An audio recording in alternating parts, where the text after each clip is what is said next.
I am untethered and my rage knows no bounds!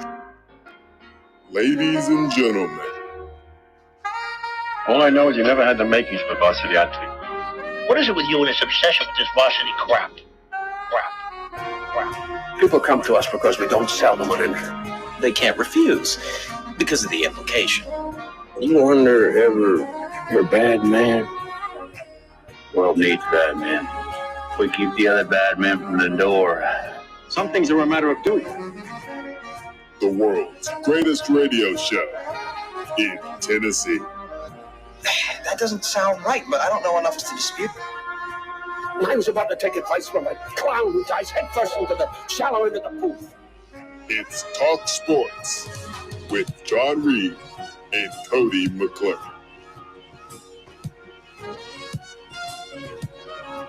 If it is to be said, so it be. So it is. So it is. So it is. So it is. It's a Tennessee thing. Well, I'm holding on.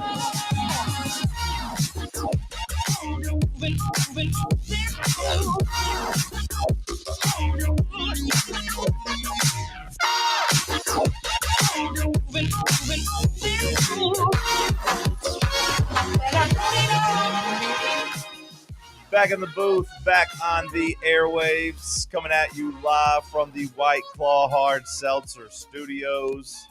John Reed, Cody McClure, Sam Beard. Bad news, Bubba. It is Thursday, September 25th. It is Talk Sports. That's what we're going to do. Well, that and other things for the next 3 hours. Cody, what's up, dog? It's raining, and I'm wet. Okay.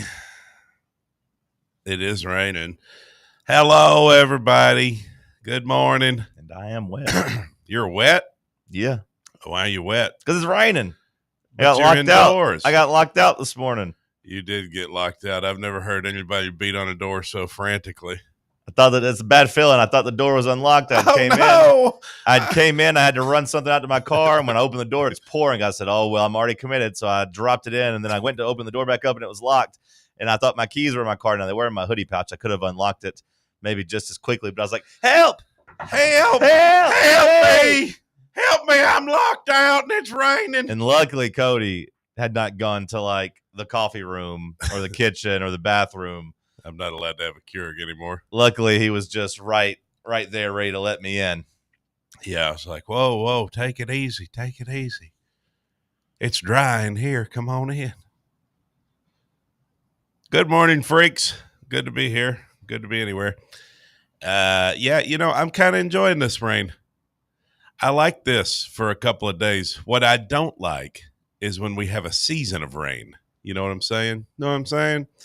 I like a little rain here and there. I've enjoyed it kind of this week, the couple days we've had it. It's nice.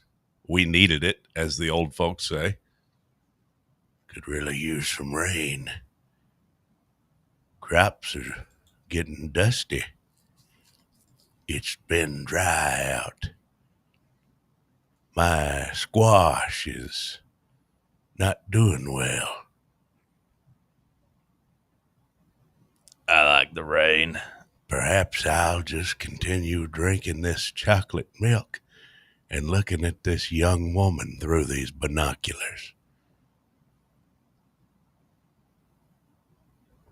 Keeps everything inside, washes everything clean. Boy, she's got a rack on her. You got a good creepy voice. It comes natural.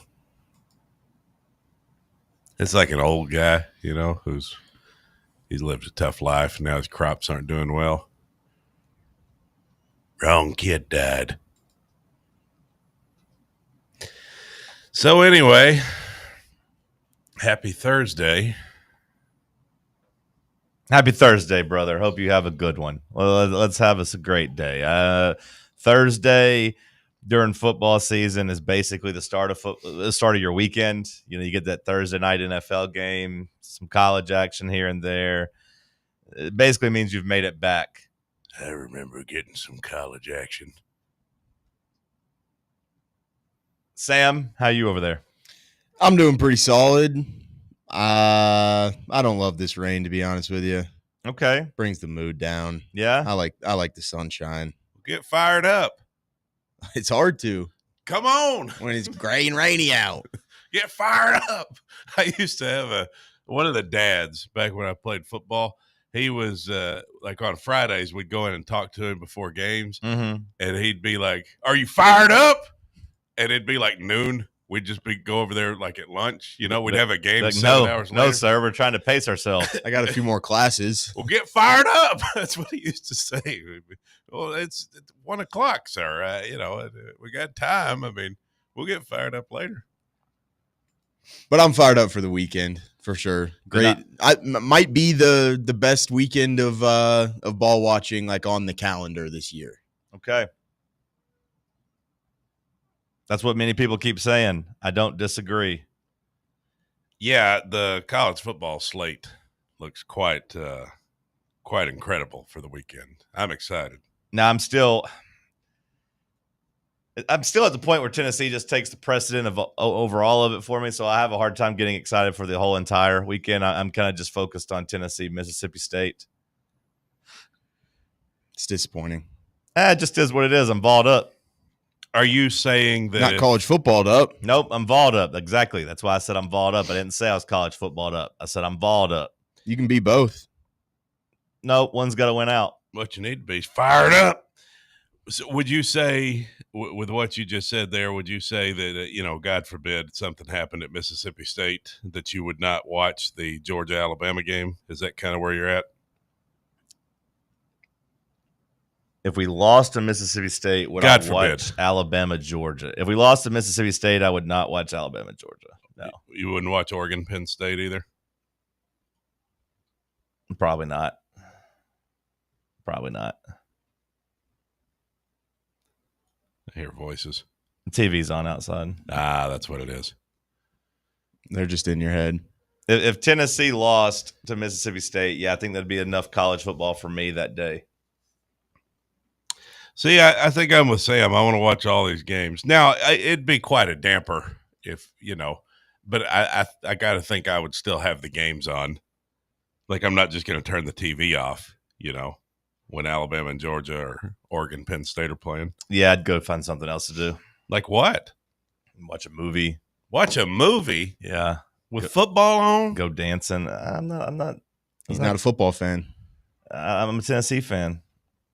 I don't wear my college football fandom as a badge of honor. Oh, look at me. I love all the games.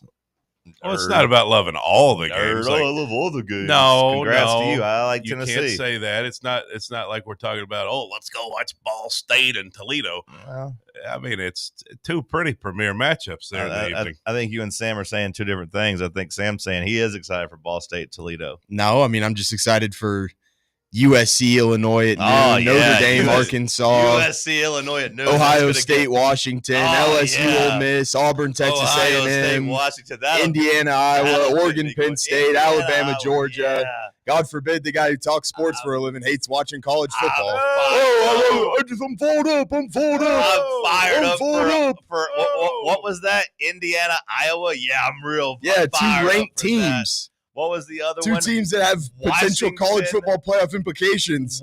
I'm going to spend a week talking about college football scenarios where Tennessee doesn't get in at 10-2, but I'm not going to watch any of those other teams. Well, then make rash decisions about watching those teams, even though I've never watched them. The resume is what matters, Sam. Well, you got to watch the game too. You don't. You sound like the college football playoff committee. Let's just look at their resume. Let's not watch them play the sport. I didn't have to watch Indiana one time last year to know Indiana wasn't very good, Sam. That they weren't legit and that they shouldn't. They look pretty good this year, don't they? Well, have I said they look bad this year, Sam?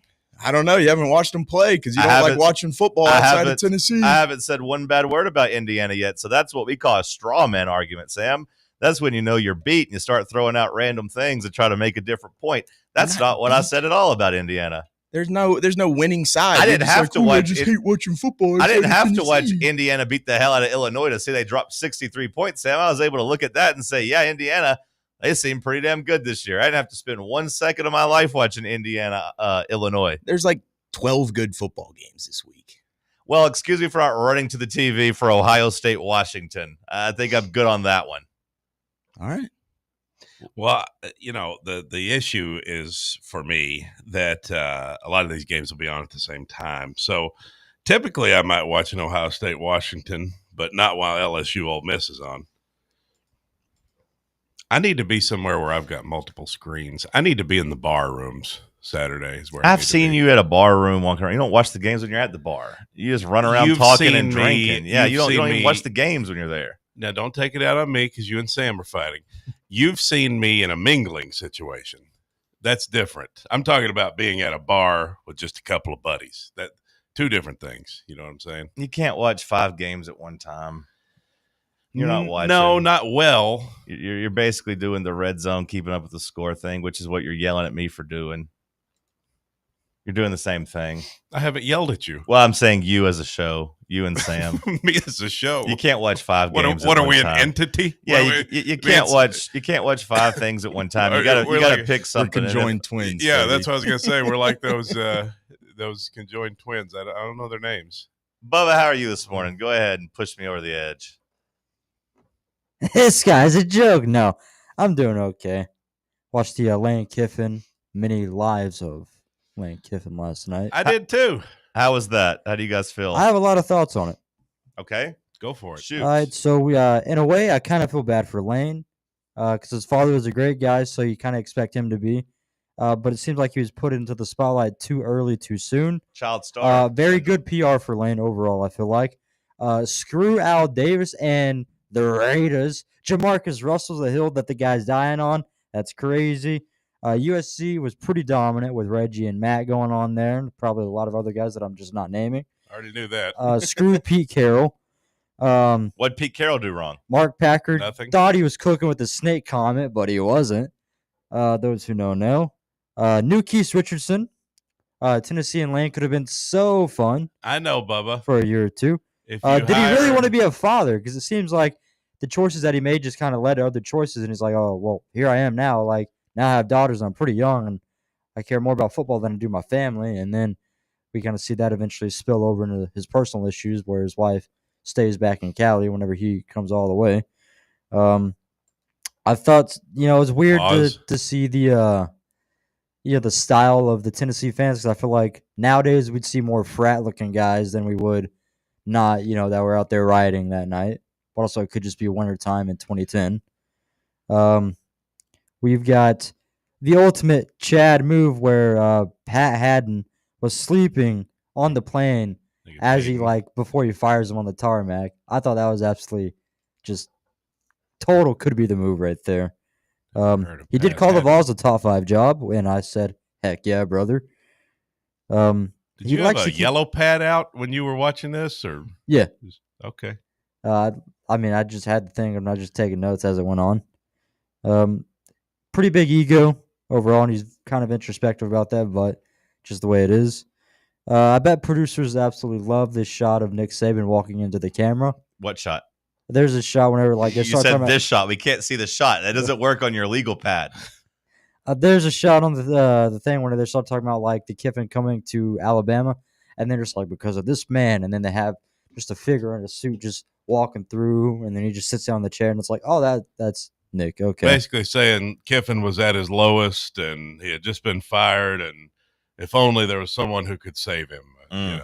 I kind of feel bad for Billy Napier from this, because it's like he was also part of that Alabama coaching staff, and now he's taking probably a gig that maybe he's not ready for with Florida.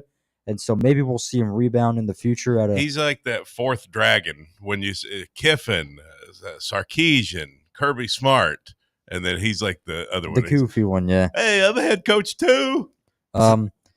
It's weird though, because it seems the whole time that his rival is Sark, whether he wants it to be or not. Like they're tied together. They're both the Suns way back when, and now they just can't get away. And then Sark initially gets the call, the interview for the Raiders head coaching job. Also, don't know why that happened. Way too young, inexperienced, but is what it is. Can't get away from Joe Milton running out of bounds. That will haunt me forever to this day. I thought about what it's like being a single dad and how whenever he was having custody of his daughter, whenever she's finishing up high school, going to college, and he's making those like burnt scrambled eggs that he leaves in the pan instead of putting them on a plate to serve and like some extra buttered toast because he thinks that's what the kids should have for breakfast. Sam, do you have any takes on the Lane Kiffin documentary? Didn't watch it. Also, R.I.P. Oh, Mr. Football Guy. Yeah, we're going to talk about it. Couldn't be bothered to watch it. That's crazy, Sam. Wow. Thought you liked college football. Didn't want to watch something about one of the biggest personalities of college football. Interesting. Oh, God. Okay, Bubba, back to yours. Oh, I ended it with R.I.P. Monty, and then I don't know if Lane actually believes himself or he's trying to convince himself that he does believe himself, that he's a change man, and that this is what he wants to do. Is this what it's like when someone filibusters in Congress? Yeah. Bubba, I regret asking you. I thought also, I thought Sark came away looking like a pretty cool guy. I didn't know you had a damn notepad. Sark came across as a cool guy. Cool? Seemed like a guy you'd want to drink with? A guy that I'd want to play for. This guy knows his stuff here. Well, really there's no need to watch the documentary because Bubba kind of just covered the whole thing. And I remember pretty much every single thing he talked about because it's fresh on the mind. Did you also take notes? No, I sure didn't. Yeah, I got to say about documentaries like the one with Lane Kiffin, I feel like I've been here the whole time with him. Like, it'd be hard to find somebody that in college football didn't kind of intersect perfectly with, comes to Tennessee basically when I'm 18, 19 years old. Like, you kind of saw the first part of his career play out at USC when I was in high school. And, now, watching him grow up, I feel like I've been here the entire time, like as an adult paying attention. It'd be hard to find something that I didn't feel like I already kind of knew because it's not like he hasn't been covered ad nauseum. You know what I mean? I feel like with Kiffin, we are kind of aware of the warts and the growth and all of those things. They talk a lot about his relationship with his daughter. I mean, because maybe that part would be somewhat. They cover it toward the end. Yeah, I mean, maybe the slideshow. They tried to pull the old the son who still looks like he's in elementary school. It's like, yeah, I'd call my dad every day because I just didn't see him enough. And it's like, how much is this kid actually taking in? But also, that could just be a pivotal point in young Knox's life, having to see his father in the very early stages of his child development. So, this is probably a question I should know the answer to after I just said I know anything about Lane Kiffin, but she is older than him, right? The sister's older than the brother, right? Yeah. Knox is the youngest. Yeah. Okay, that's what I thought. There might have been fourth child, but they never highlighted that one. Okay. All right. Well, I think Cody's is he getting a probably food a coffee delivery or or something? something? What the hell is coffee? What the hell? I'm right here. I'll meet you out back. I hear I was in a good mood, and now you got me mad. Sam called me a fraud. If you just like to watch football, I wouldn't have gotten mad, or have just not ridiculed. We've been over this so many times. I didn't ridicule you. John's just a betting guy. Started it. You started it. I'm just a what, Bubba? You're just a betting guy.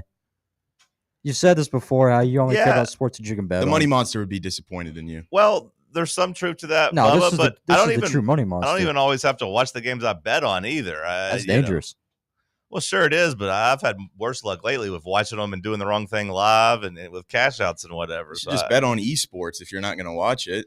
I don't know. Maybe I should try to tap into that. It's just look. All I was saying, it's crazy how I get criticized for saying, "Hey, I'm just focused on the Vols." Like my Saturday, you can be focused on both. That's all I was saying too. And then you just go down another road. I don't think you can be focused on both. Sure, you can. I think you only have the TV. You only have the volume on the Tennessee game, and you have other games on and other games. You're watching other games while Tennessee is playing. I've got 4 TVs. This guy doesn't understand commercial breaks. That DoorDash driver had a crazed look in his eye. Well, so did you as you got up to go answer the damn phone in the middle of a segment. Well, he was calling. I thought your mom was calling with an emergency or something. Urgent. Well, it was important. Sometimes because when the drivers call you like that, it's never good. It's like, I can't find your building. Where's your building? It's always something crazy like you're dealing with some crazy. Anybody who calls you as they're delivering you something is a crazy person, by the way. God forbid he drove away with the coffee. Right. Well, that was my thought. That's why I had to get up because that's happened before. So, okay, let's go to break. Let's talk sports on Fan Run Radio. Big Orange Country's home for sports. This is Fan Run Radio. Yeah. I've been hooting and hollering ever since I started betting with the VIP Play app. VIP Play has more than 200 leagues, every bet type you can imagine, live betting and live hosts, all with 24/7 support from real live people when you need them. Start betting better with the VIP Play app today. Don't be a better, be a better with VIP Play today. Download VIP Play today or head to VIPPlayApp.com. Make sure you use the promo code FANRUN to take advantage of their welcome bonus and so they know that we sent you. Gambling problem? Call 1-800-8899-9789. Must be 21 or older and located in Tennessee to bet. Ready to launch your career? Axel Logistics is a leading third-party logistics company where excellence is an energy. With an award-winning culture, Axel proves that positive outcomes come from a positive environment and a work hard, play hard mentality. At Axel, the drive for success is infectious. And with an uncapped commission structure, hard work isn't just noticed, it's rewarded. For those with big goals and even bigger dreams, Axel Logistics is the place to start your career. Dick's House of Sport at Westtown Mall is a destination devoted to sport, and it's your destination for exclusive events and experiences. Come visit a store like no other. Check out our 40-foot rock wall, golf performance center, Hit Tracks batting cage, and outdoor turf field. You can now rent our space for private events and birthday parties. Learn more about our events and exclusive product launches on Facebook and Instagram at Dick's House of Sport KNX. Dick's House of Sport, proud partner of Tennessee Athletics. Today, we raise a glass of Jameson Irish whiskey to the sport of football. Hear, hear! To Gaelic football, born in Ireland in 1885 in its thrilling blend of soccer, rugby and basketball. On a massive field, 15 players kick or hand pass a round ball to score points over a bar or into a net. No pads, no helmet, no sense. Hear, hear! To college football, which kicked off in 1869 when Rutgers beat Princeton 6-4 in the Battle of New Jersey. With 11 players and helmets and pads, teams battle on a 100-yard gridiron with explosive pass plays and hard-hitting tackles. Unless you're called for targeting. Hear, hear! Since 1780, Jameson Irish whiskey has been enjoyed by sports fans all around the globe. Whether your football is Gaelic, American, or even soccer, we can all agree on super smooth Jameson Irish whiskey. Hear, hear! Good morning. Still building right now here in West Knoxville. More volume in the last few minutes for the east and west. Coming past Paper Mill over the top of West Hills. It's crowded on Broadway, trying to get up on that ramp to 640. Still some volume also on Western Avenue as you get on that ramp there to 640 going westbound. Hey, turn your gold and silver coins into cash. Where? Fountain City Jewelers, located in the heart of Fountain City. They're right there next to Litton's in North Knoxville. I'm Commander Chuck with your on-time traffic.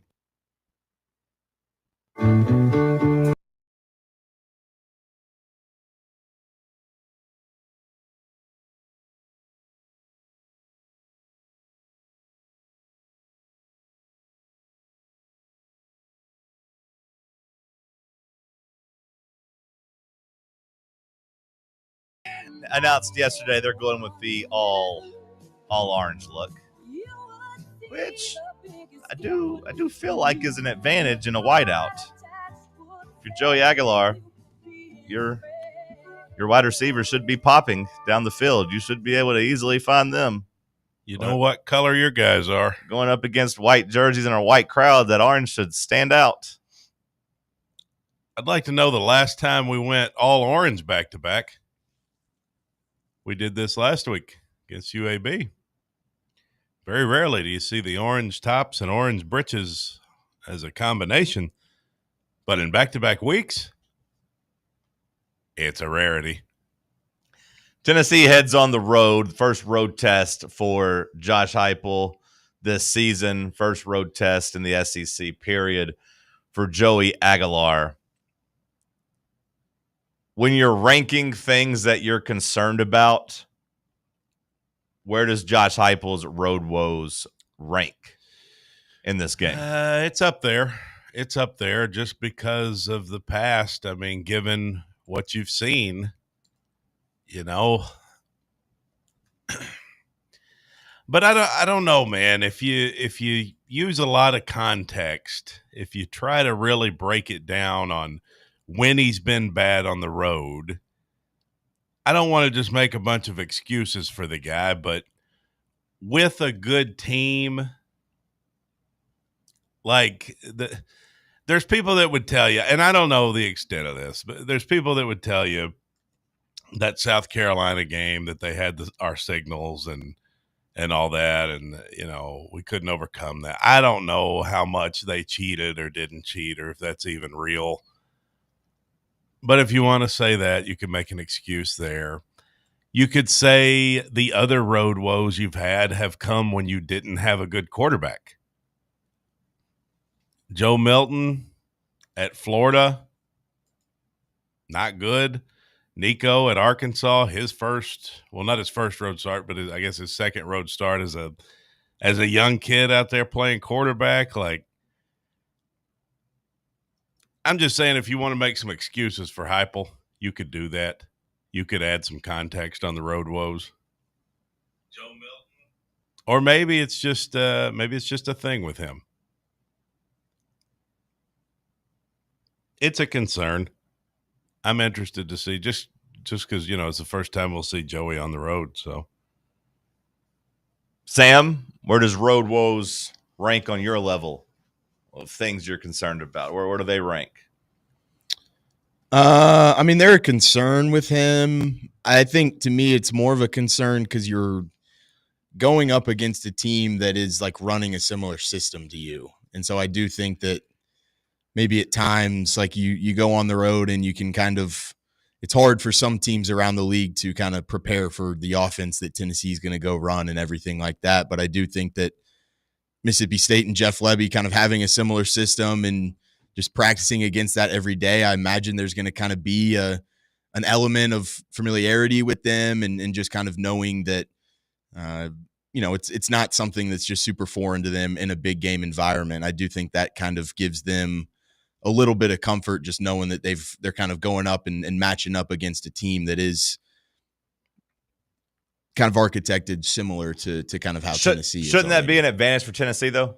Like, I think you could say it's an advantage for both teams, honestly. To me, I look at it as like, if we're running the same thing, we're familiar with the same thing, like, shouldn't it come down to whose staff is better, whose staff's been together longer? Tennessee, the familiarity there. I feel like Tennessee's put some wrinkles, in and kind of evolved and adapted things a little bit better this year than Mississippi State has. But also B, and most importantly, so maybe it should be point A, but most importantly, like, Tennessee just has better players. Like, hey, we're running the same scheme, but our guys are better and faster and stronger. Like, hey, we know what they're going to run. Hey, we know what this looks like. Yeah, we could self-scout, and then our guys are just better. At least that's my hope.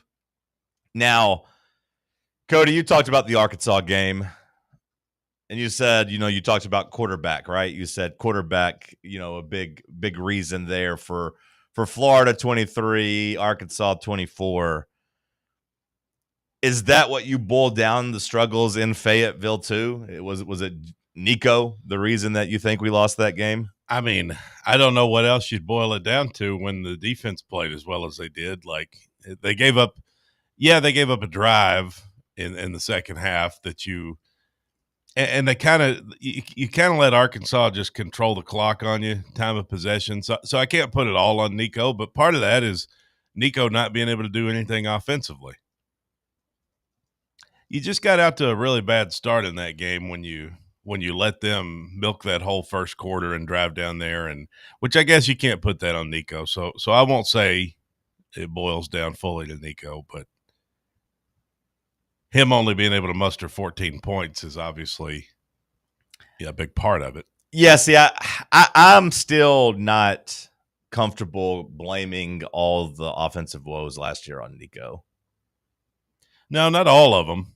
Like, I think the offense, went a long way to losing you that game. Now, I do agree that the defense not being able to necessarily get off the field in a hurry last year got that game started like on a bad foot. I mean, Arkansas's first drive was like 8 minutes, right? Or something crazy like that. They just kind of held it for a while. And I just remember feeling like you couldn't really get in a rhythm because you couldn't get the damn ball because you couldn't get any third down stops. Then eventually, you get a fourth down stop. You get some missed field goals and whatnot. But like when I look at Tennessee's offense last year, I still look and say, yeah, the quarterback play wasn't good enough, but also like the offensive line wasn't good enough. Maybe that's partly Nico's fault. Like I do think the way your quarterback can handle pressure, the way he can read coverages, the way he's comfortable and familiar in the offense, I think all that stuff matters, of course. But like it didn't feel like we could block Arkansas either. It didn't feel like we could block Oklahoma, really, for most of that game, and it didn't feel like we could block Arkansas either. That bald-headed defensive end they had, running around making plays and wrecking our shop. Like he was really good, and he was a problem. We didn't really have anybody that could block him. Am I wrong, or was Arkansas not like peak, or depending on how you look at it, bottom of the barrel for Lance Hurd highlights when it came to him being just a problem on the left side? It was a very bad game for him, yeah. Like that's the game it came out of, right? It's like this guy's fat, he's out of shape, he can't move. Wasting money. We were sold a bill of goods. He's a fraud. Like that was the peak of his despair, right? I feel like it was a mixture of that, and then also like to your point about just those long drives and kind of getting out of rhythm. I think you got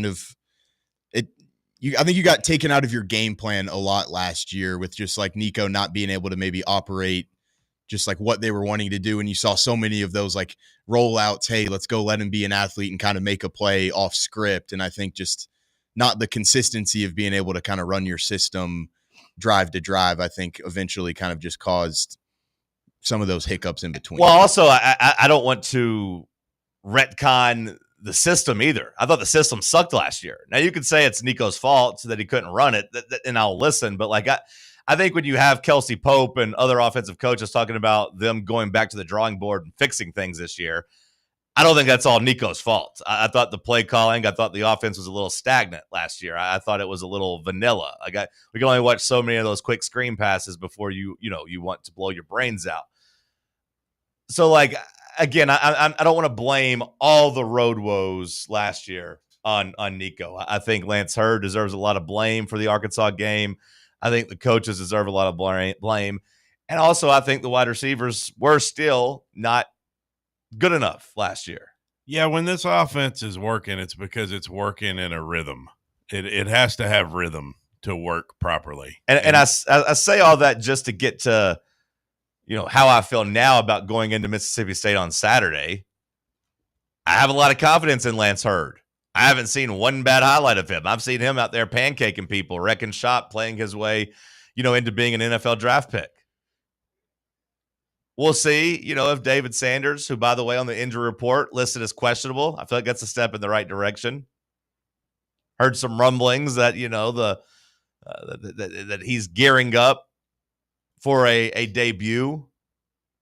The right side of the line, we'll see. Even without David Sanders, though, I think we feel good about Jesse Perry and what they've done. So, like, the offensive line, I feel good about. The wide receivers, I think they have lived up to our wildest expectations. Is that fair? Like what we had hoped about them being more explosive and them being, able to add a new dynamic to the offense down the field and kind of get back to that. Yeah. Like I think they've been better than we even thought they could be. Or hope they could be. They look just like we thought, a Josh Heupel offensive group would look. Is this the best trio we've had? Well, like all three, because I have confidence in all three in terms of them being able to make big plays. Now Matthews, he's still dropping a little bit too many balls, for my liking. But like, correct me if I'm wrong, but it never felt like we really had that third guy. Like you had you had Big Sed, then he goes out, then you got Brew and Hyatt stepping up, but you didn't really have that third guy. And then I know Sed eventually got back, but like. Well, even last year, you didn't have a third. I mean, Ramel Keaton would try to, sub in the best he could 3 years ago. But like, I mean, even Hyatt and Tillman never really played good at the same time. Right. It was one or the other. Like it was Tillman in 21, and then he gets hurt against Akron, and so Hyatt becomes the star. Right. I mean, yeah, I think you've got to say this is your best trio that you've had. It's only 4 games. So I don't want to be disrespectful or jump out or anything, but we've looked at wide receiver stats over the last couple of years, And, all three guys right now at Tennessee are eating. Like, all three guys have a chance to get to that, 700-yard, kind of plateau, that benchmark. Maybe even higher. Brazel might get into the thousands. You could tell me Staley gets to, 850 or so. Like, I feel like all three guys are in a good place. I didn't think you had that last year. I think the running game, just as good. And then the quarterback play, like we do know the one thing that we can say unequivocally, because some of the stuff with Joey, I'll say, hey, let's wait. Let's see it on the road. Hey, let's see how he progresses. Hey, let's make sure this isn't a flash in the pan, blah, blah, blah. Like, if you want to keep, reserve judgment on Joey on some of the on-the-field stuff, I won't necessarily argue. But, like, unequivocally, I could say our quarterback is more mature this year than he was last year, right? We can agree on that. There's no doubt about that.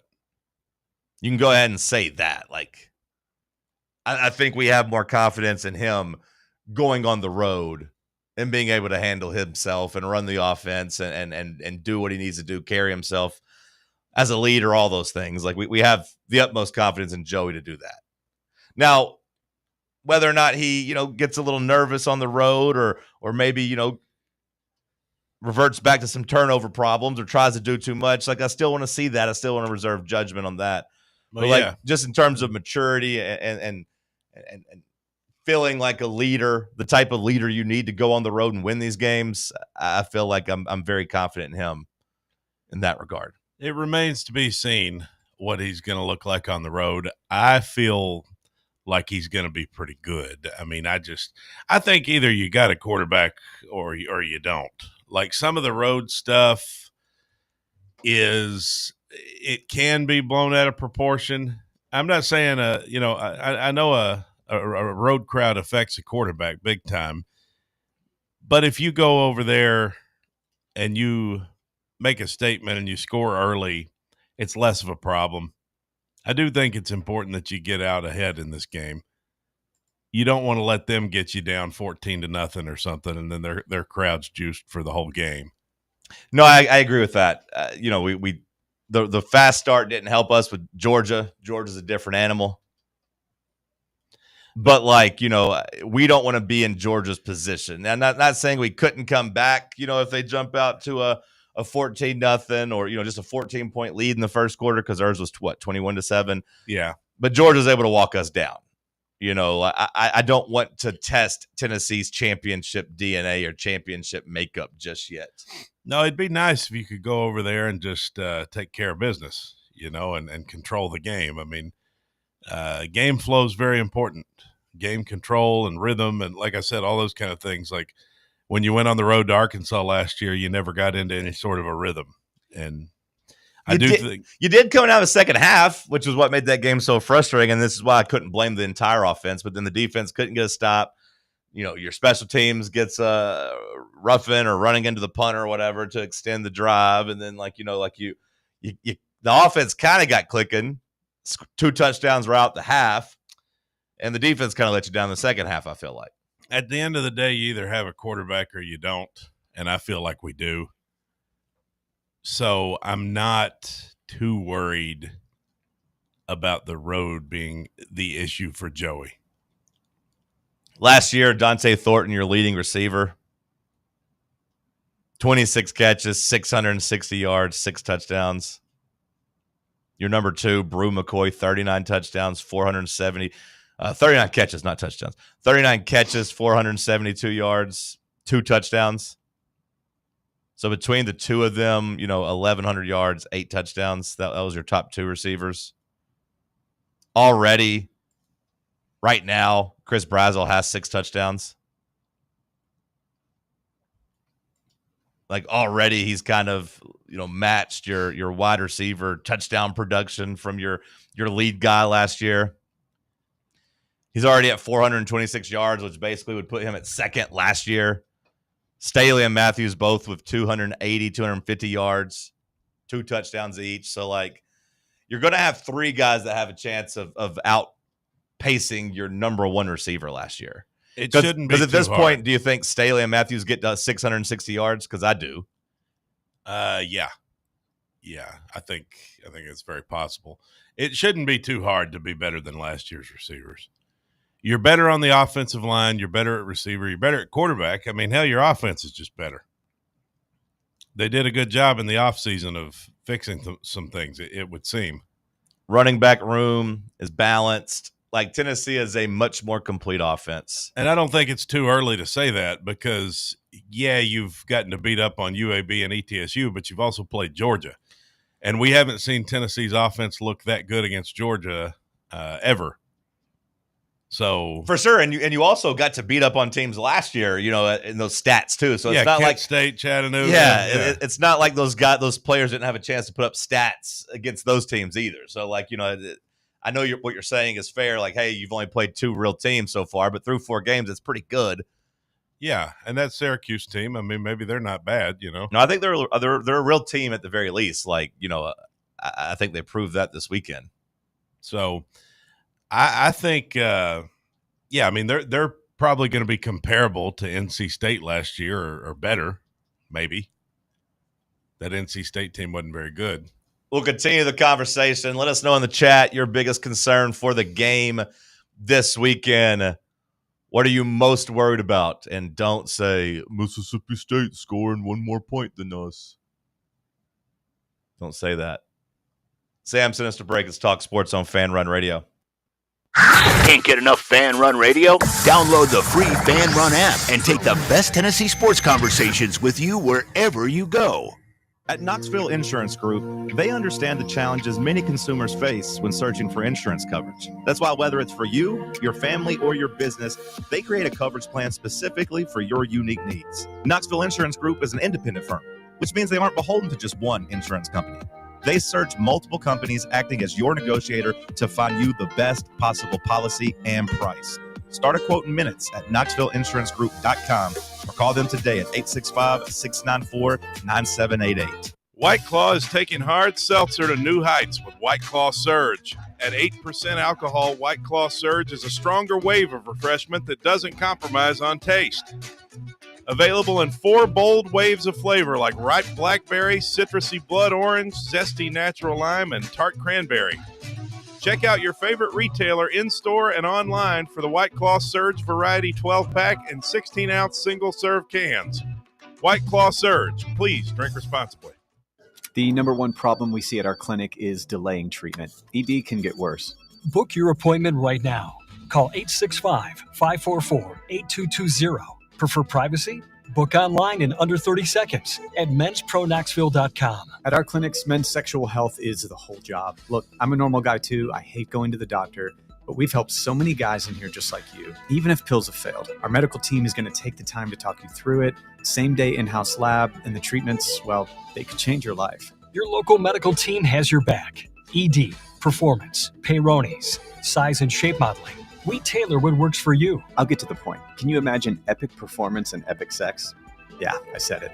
A stronger you is closer than you think. We're available right now. Call 865-544-8220 or book in 30 seconds or less at menspronaknoxville.com. Men's Pro Knoxville, making it happen.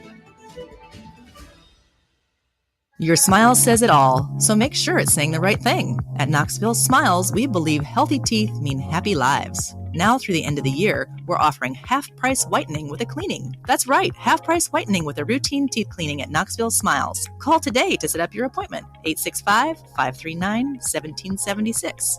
That's 865-539-1776. Or book online at KnoxvilleSmiles.com. Don't wait another day to love your smile. Smile brighter with Knoxville Smiles. For over 3 years, Crumble Cookies has served the Knoxville area. From Clinton Highway to Parkside Drive. Even our friends out in Maryville have reached you, our fans, with the best cookies in the game. This fall, Crumble is gearing up for yet another fantastic season. Whether you're tailgating or looking for a pick-me-up after getting the kids from school, Crumble has you covered. Download the Crumble app to check out this week's rewards and features. And stop on by. Tell them Fan Run sent you, but don't miss the cookies.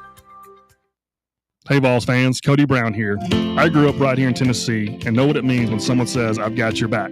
That's why you can trust Farm Bureau Insurance of Tennessee. Whether it's your home, your vehicle, your family's future, or the business you built from the ground up, We will show up for all of your insurance needs. We are Tennesseans who understand what matters, which is doing right by you. Insurance is not all about just paperwork and policies, but it's about the people we insure every day. So if you want insurance that hits home, give me a call at 865-992-3871. Go Vols.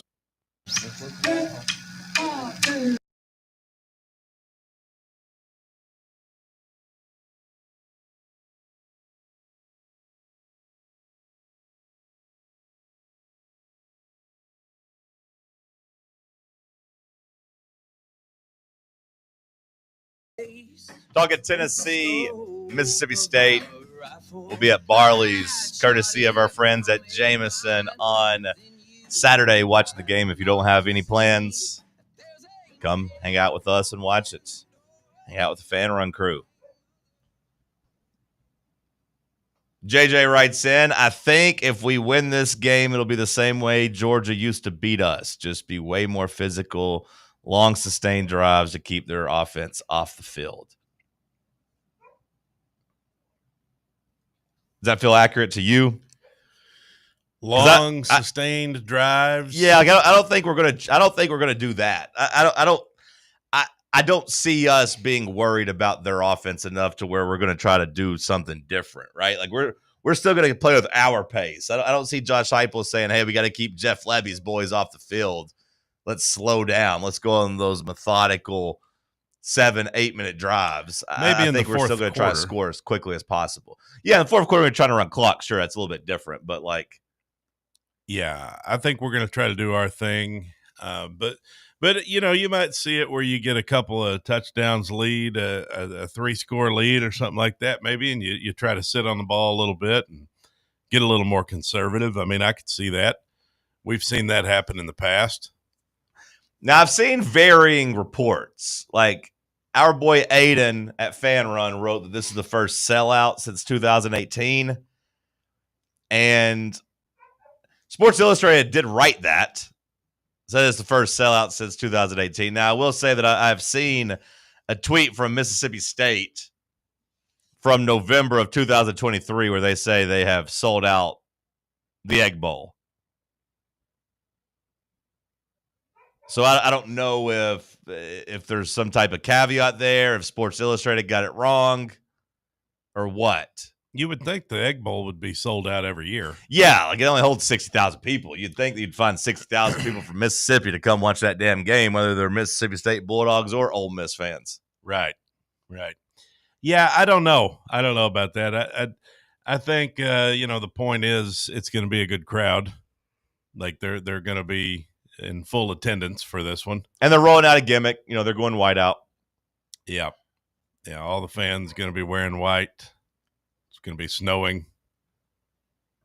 I don't think it's supposed to snow. Oh, it's not? No, I don't think that's actually. Well, that would really add to the whiteout effect if it did. Yeah, it'd be really tough for when you couldn't see your players. It'd be really tough for Mississippi State. Then our orange jerseys would pop even more. It'd be even more of an advantage for us. Asked the biggest thing you're worried about. Freaky Nikki wrote in, limit explosive plays, and the wide receivers have to handle drops. We've had a drop problem. At least, I feel like even going back to Georgia last year, I still think that Georgia game could have gone differently if Thornton didn't drop that third down on the sideline.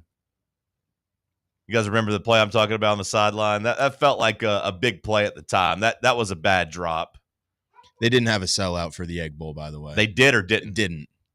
It's like 61,300 their capacity, and they had 60,412. So this is the first true sellout since 2018. I wonder what the difference is. It always confused me as a kid, like when Tennessee would announce their sellout at 102.5, but then you'd see the Florida game, it'd have 105,000. But how the hell are we finding? I was saying sellout isn't just the ticket sold, whether or not that's scalpers or whoever versus actual attendance. No, usually no one really counts just tickets scanned usually for those things. It's always just tickets sold.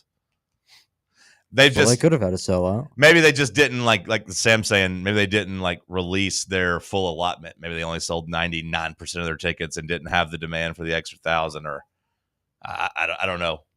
That was cool back in the day when you got those excess crowds. Yeah, it always confused me as a kid. Yeah. Like, how the hell we fit more people in? Like, are they just like pumping more students to in? us? Yeah, like Well, there was a time when Neyland Stadium held 104,000 roughly. And for the Florida game, what was that, in 2004? The number one attended game, we had 109,000 in there. Which is, I don't know. I don't know if I remember them claiming 104. I mean, I know the 102,455 was like the capacity. Oh, yeah, for a we long used time, to be but I right guess at 104,000. 104,000. Yeah, 102,455, we went down. Yeah. From 104. And I remember at the time, people were like, we used to be 104,000. Okay. We went down, and then we went down again when Danny added the premium seats in there. Neyland Stadium used to be a proper 104,000 seat stadium. I didn't really care when we went from 102 to 101. It didn't really bother me. As long as you stay over 100, I mean, it's... Yeah, I was going to say, to me, that's the magic number. I don't want to get below 100,000. There is a sense of pride for being able to say you're 100,000. Mm-hmm. But I never understood, like how the hell we got 109,000 people. What the hell do we do? I don't know. I don't know how they counted that or what happened. If somebody left a gate open. Standing room only tickets. There ain't no room to stand in Neyland. Yeah. Once them seats are filled, there ain't no extra room. Maybe it just means around the rails. I guess. Just thousands in the concourse. That seems awful. I'd imagine 109,000 in that stadium last weekend. Todd writes in his biggest concern, Tim Banks not being aggressive enough. Seems like he has a few games every year where he's just complacent, rushing 4 and sitting 7 back in coverage. Got to get after the QB. That's interesting. And I hate that I've nitpicked 2 of these first 3 people because I do appreciate them contributing to the show. We love the freaks. I'm not worried about Tim Banks not being aggressive enough. I think I'd be worried on the opposite side of him being too aggressive and leaving our corners on an island, kind of like he did against Georgia, where you're creating some one-on-one matchups down the field where you're asking a true freshman and Ty Redmond to strap up and get it done. I would rather sit 7 back in coverage. Well, he's done both. He's been too aggressive and he's been too conservative. It's about getting that formula right. You hope he's got the right juice this week. I'm okay if we go back, and I've been saying this, but I think this year I'm cool sitting in zone more. I'm cool with kind of going back to the bend but don't break mentality. Well, you tried sitting in the zone against UAB, and that wasn't working out very good. No, and they scored their touchdown drive on that. But the key is, and maybe this isn't the game because Sam pointed out those red zone stats yesterday, right? Where Mississippi State's, would you say 100% in the red zone? Yeah. At scoring touchdowns? Just scoring. Okay. But I'm fine if they're 100% on Saturday if they have 5 drives into the red zone and 3 of them are field goals.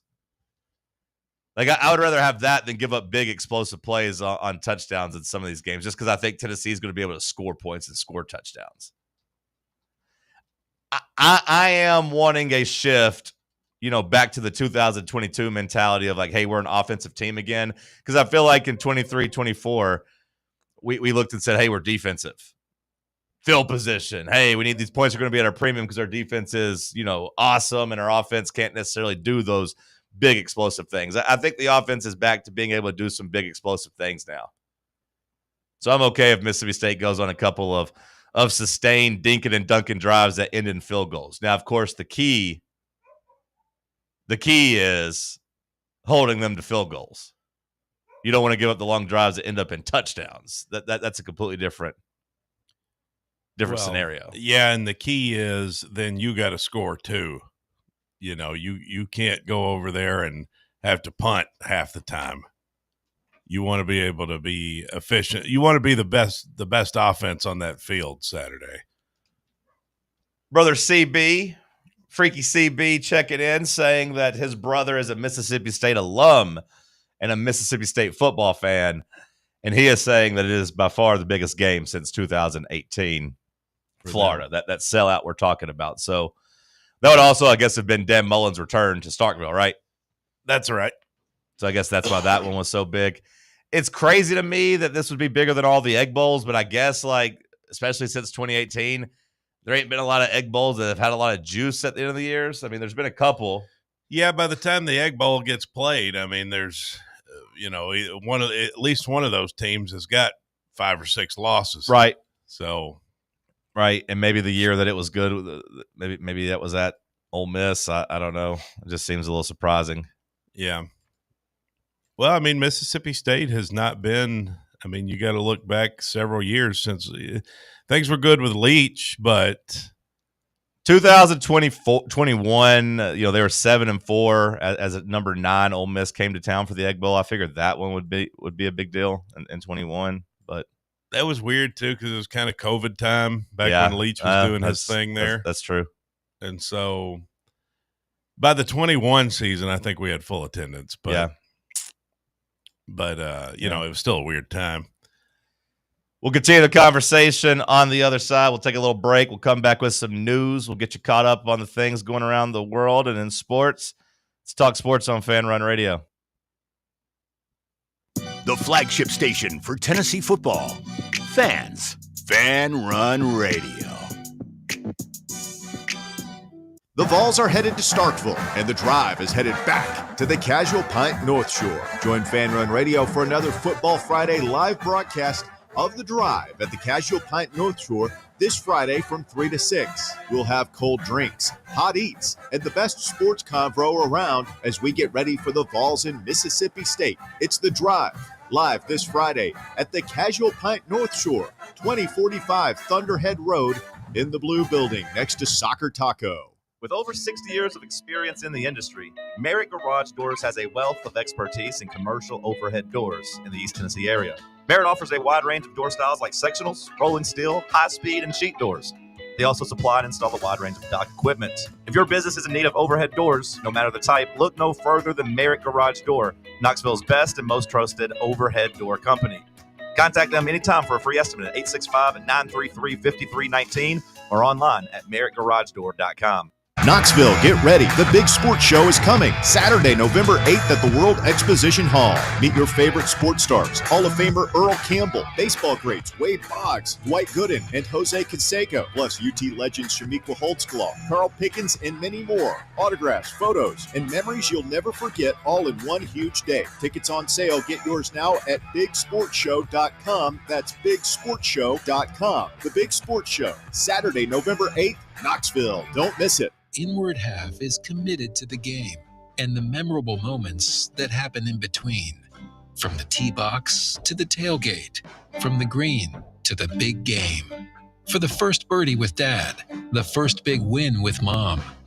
Friday night lights, Saturday superstitions, Sunday traditions. Fall into the comfort and unparalleled performance of Inward Half. This fall, enjoy the walk-in. When your car is making a strange noise, no matter what it is, you can't just pretend it's not happening. That's an interesting sound. It's like your mental health. If you're struggling and feeling overwhelmed, it's important to do something about it. It can be as simple as talking to someone or just taking a deep, calming breath to ground yourself. Because once you start to address the problem, you can go so much further. The Huntsman Mental Health Institute and the Ad Council have resources available for you at loveyourmindtoday.org. Okay, so we really need uniforms and equipment for this season. Can I trust you with that? Cool, I'll just order them online. What? Yeah, I'm going to hop online and I'm going to get them ordered. Hold up. That's not a good idea. We shouldn't just spend money on some random online retailer, okay? I mean, it seems pretty convenient. Trust me, it's a terrible idea. Let me simplify this for you. SM Athletics. Okay, how do you pronounce it? SM Athletics? They're the go-to for uniforms and equipment, whether it's for universities, high schools, youth leagues, you name it. So why wouldn't you rather go with professionals who can guide us through the process, design the perfect uniforms, and deliver the best equipment? Yeah, I guess that makes sense. What's the name again? SM Athletics. Right. It's definitely smarter to go with a company that emphasizes customer service, fair pricing, and, of course, excellent products.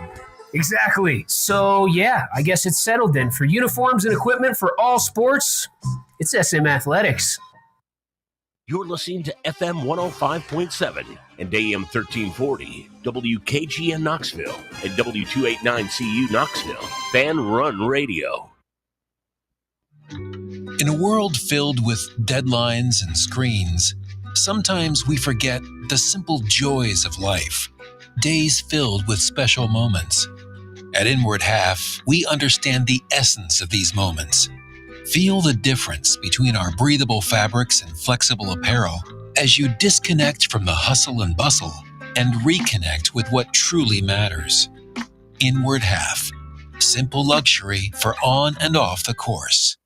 Are you tired of waiting on interest rates to drop before you start saving money? I'm Chris Burleson with University Lending Group, and I've got a better way. With a traditional closed-end mortgage, most of your payment goes straight to interest, not your balance. But with my Smart Loan, every deposit you make cuts your principal immediately and reduces interest in real time. On average, my clients pay off their mortgage in just 7 years. Call me today at 865-388-7634 or visit smartloantn.com and let's turn your income into financial freedom. NMLS number 332-941.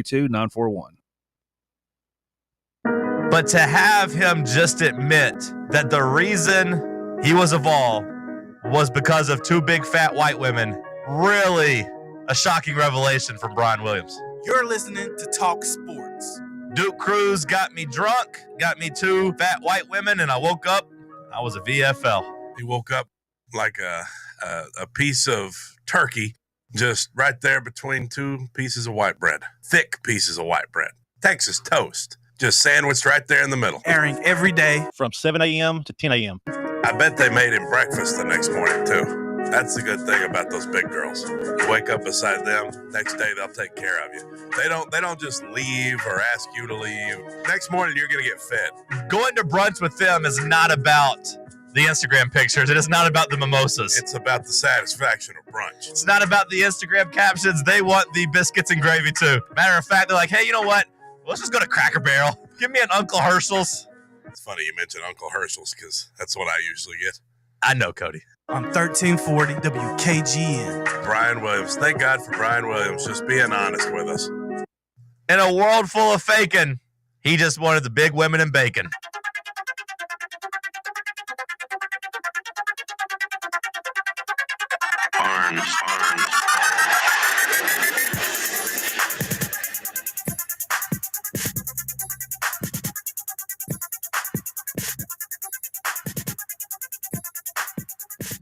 Hour number 2 kicking off here in the White Claw Hard Seltzer Studios. Drink the light, refreshing White Claw Hard Seltzer. Enjoy some Thursday night football tonight responsibly. Let's hit some hour 2 headlines. What you got for me, Cody? Thanks, John. Cal Raleigh reached number 60 last night, joining the 60 home run club as the Mariners clinched the AL West. He hit number 59 and 60 last night. Became the 7th player in Major League history to hit 60 home runs in a season on Wednesday night, launching 2 solo shots as the Mariners clinched the AL West with a 9-2 win over the Rockies. It's crazy. 60 is, I don't know what to say, said Raleigh. I didn't know if I was going to hit 60 in my life. Just tonight, what a way to do it. So when he hits number 60, they clinch the AL West. The Judge hit number 50 last night. He did. I was going to say, I saw Yankees fans going crazy about 50. It's kind of funny that Cal hit 60 the same night. I mean, Judge to me is a better overall hitter by far. Yeah, Judge last night joined Babe Ruth, Mark McGwire, and Sammy Sosa as the only players in history with 4 50 home run seasons. He's the best home run hitter of this generation. You know, he's one of the all-time great home run hitters. Now, I don't think he's going to be able to have the career numbers of those other guys. At least you said Bonds and Babe Ruth on there, and Mark McGwire. Or sorry, no, not even Bonds. Babe Ruth, Mark McGwire, and Sammy Sosa. And what was the stat? 4 seasons of 50 home runs? 4 seasons with 50 home runs. Bonds didn't hit 50 home runs in 4 seasons? That seems wrong. Just like that blows my mind that you're telling me that. That can't be right, can it? Let's see. I mean, I'm not questioning your stat. I know you got it. Yeah, no, Bonds has just got a whole bunch of 45 home run seasons. Okay. Barry Bonds never hit 50? Well, I mean, he hit 73 the one year, but that might actually be the only year he hit 50 home runs. That's wild. Yeah, I mean, he walked a lot. I wonder what was different about that year. I don't think the idea is that he was only on steroids in 2001, so I don't know if that's what you were going for. So you're telling me this guy took steroids and couldn't hit 50 home runs every year except for one? I mean, he had seasons of 46, 42, 40, 49, 46, 45, 45. Like, yeah, I mean, right around there. From 2000 to 2004, he had 49, 73, 46, 45, 45, but not 50.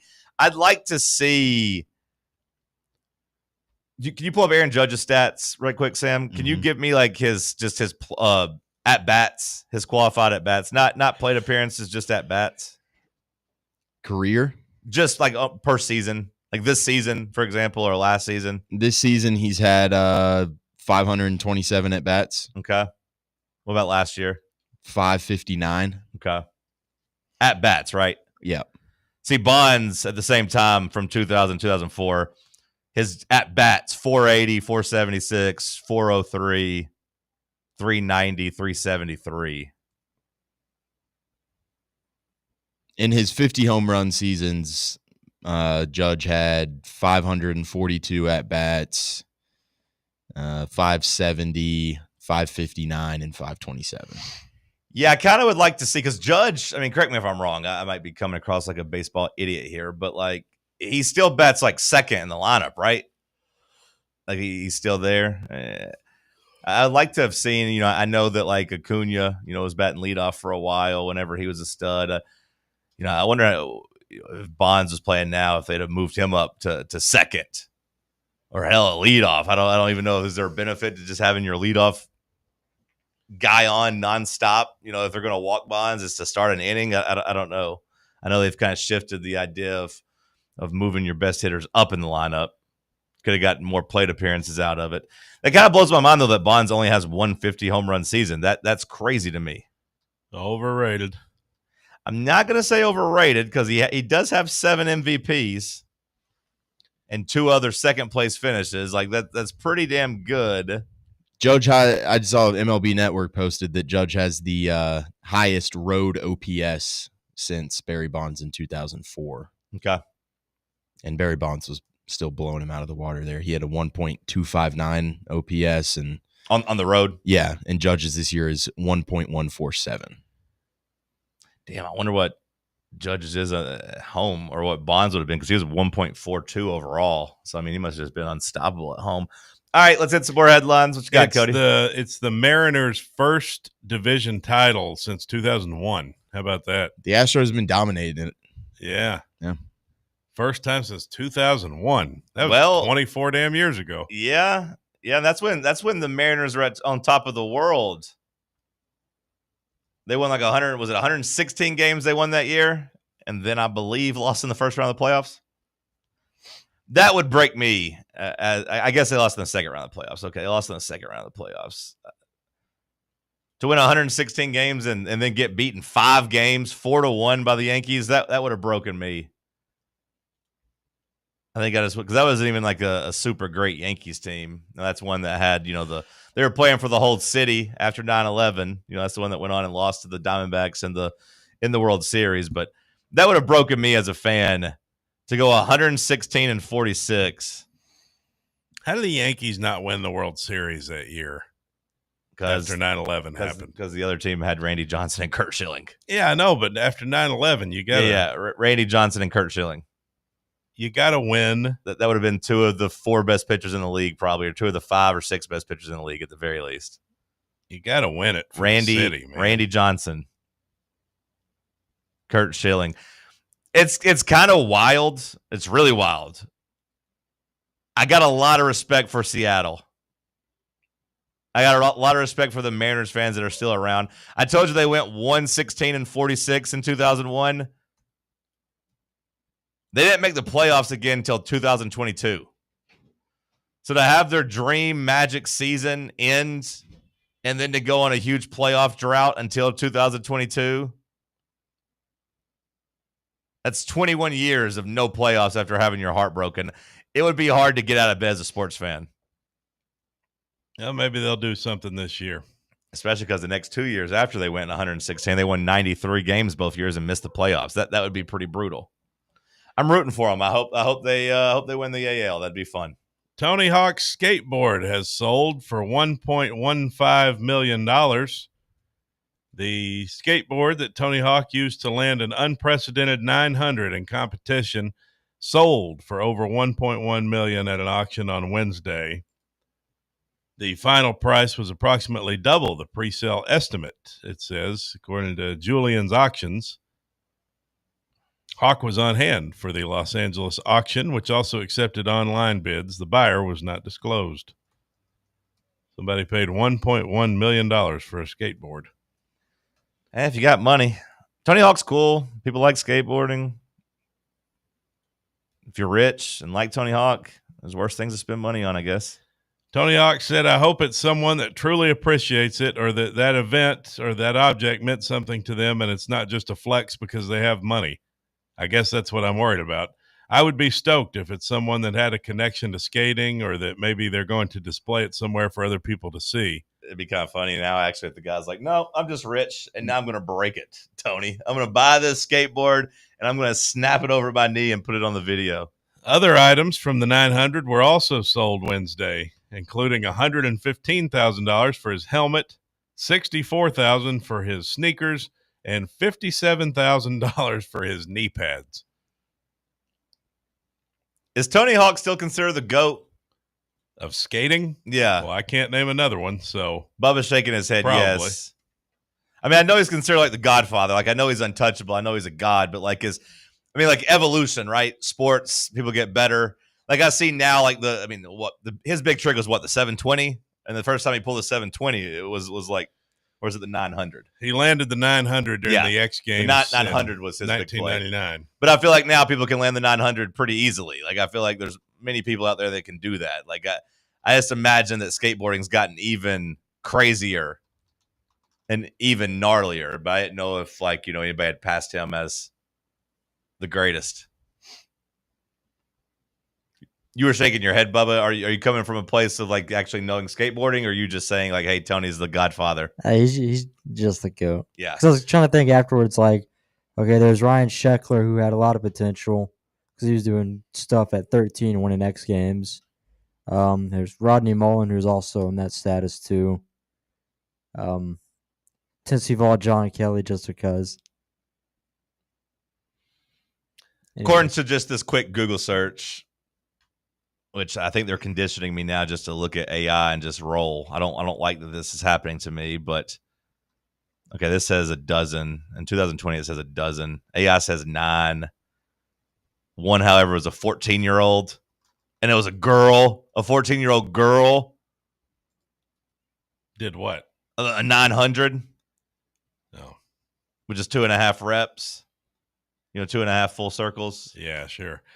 Let's move on to a real sport. Ole Miss is set to start quarterback Trinidad Chambliss against LSU. A source has confirmed to ESPN.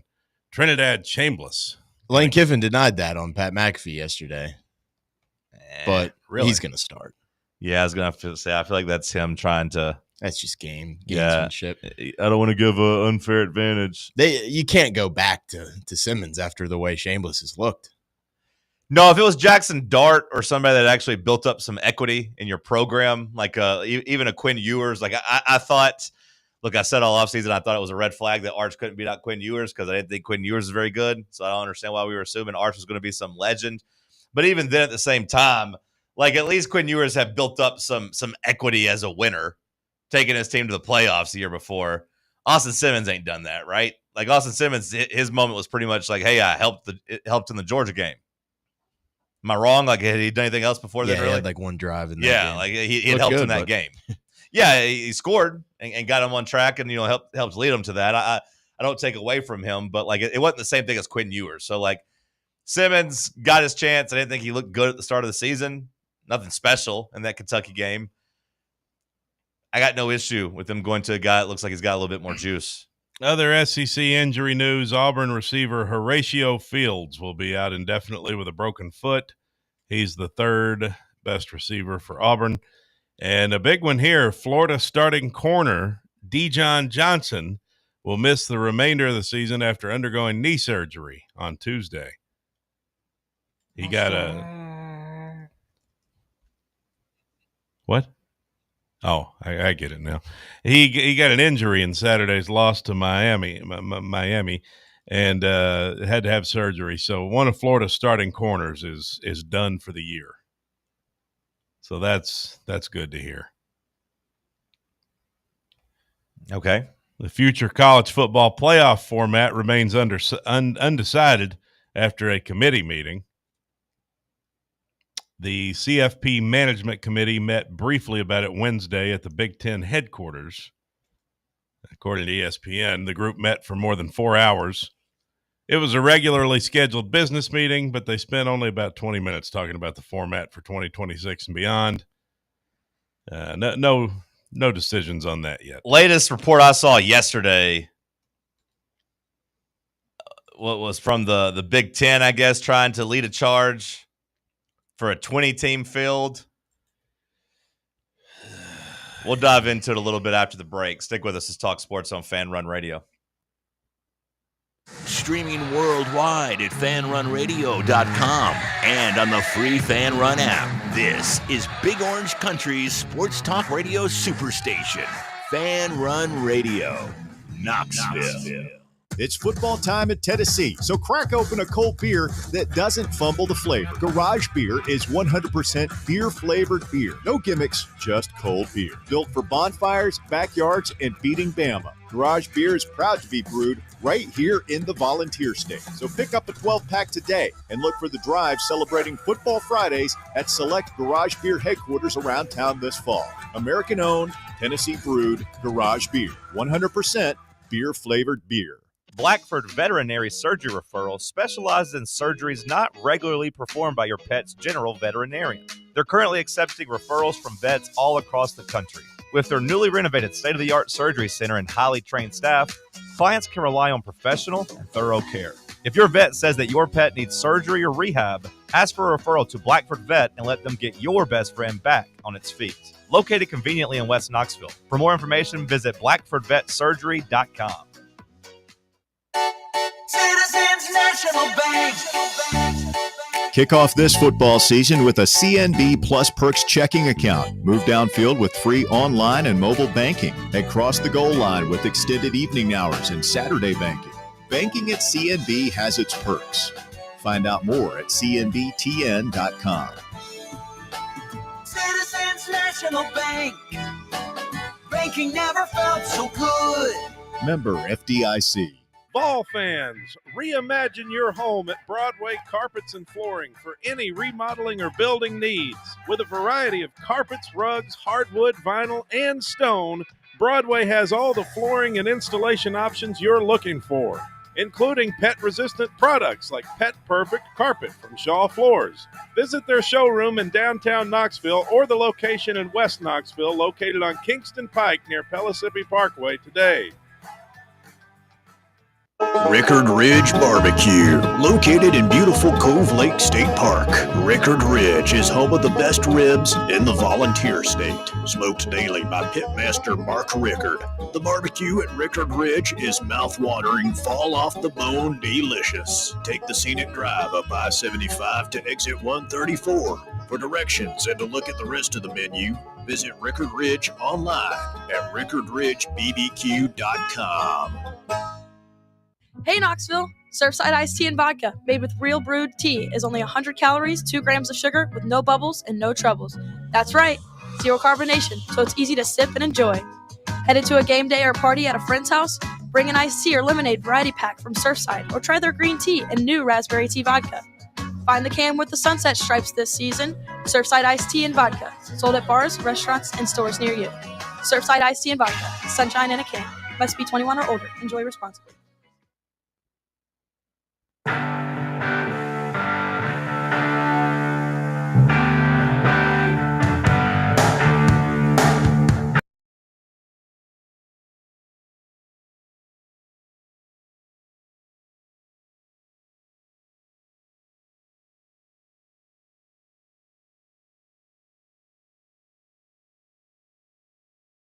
Bubba, what's your ideal number of college football playoff teams?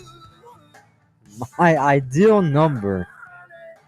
Screw. Give me 24 of them. You want 24 playoff teams? Sam, what's your ideal number of college football playoff teams? I like 12. Cody. 91. Good answer. Good answer.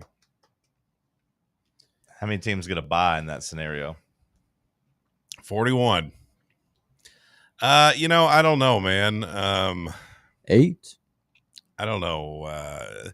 Now that we've gone to this 9-game schedule, I can tell you that I'm much more open to more teams than I used to be. That's how I feel too. Like I was, hey, 12. We don't need to go much further than that. Last year was fun, but then all of a sudden you see the 9-game SEC schedules that you're going to have to play, and that, like I said, 9-3 is the new 10-2.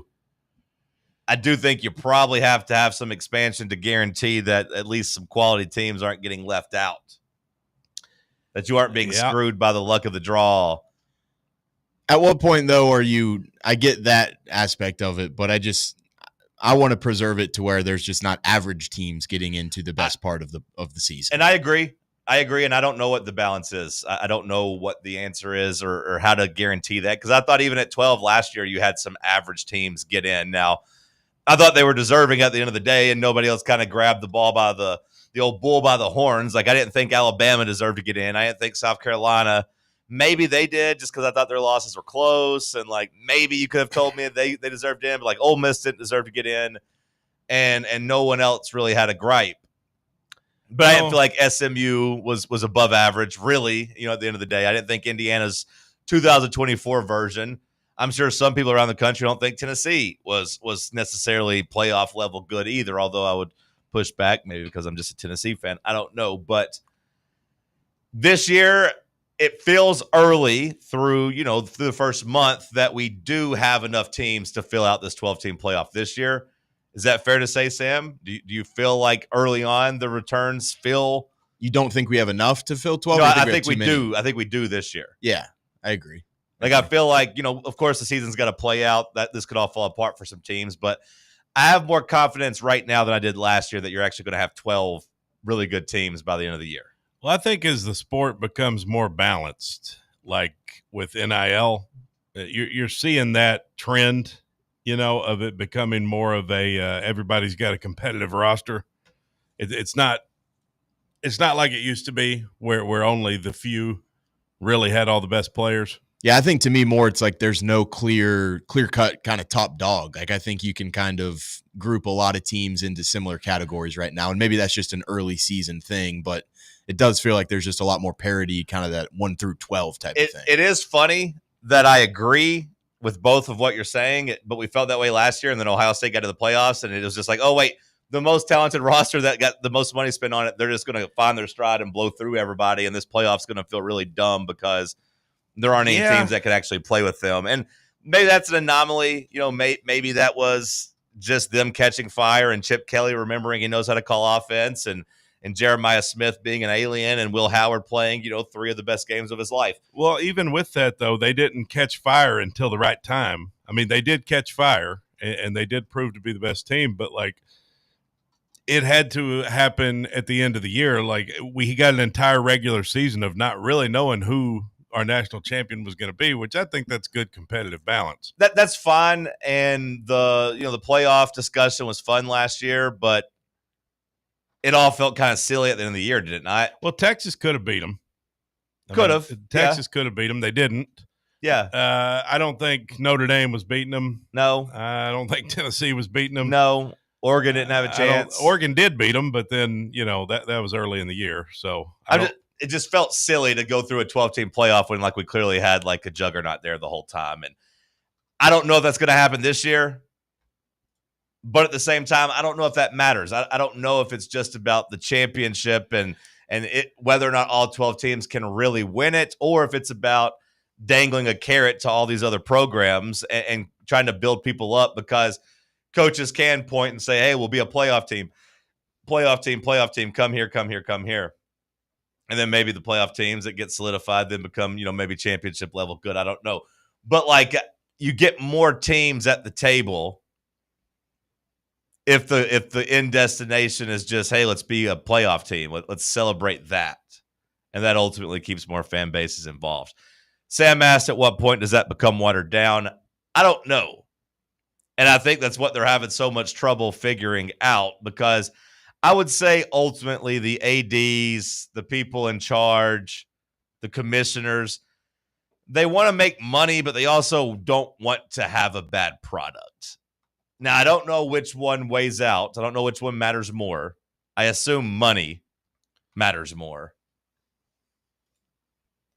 But right now you have the Big Ten apparently trying to lead a charge where every Power 4 league gets an equal amount of automatic qualifiers, and that the playoff expands to at least 20 teams.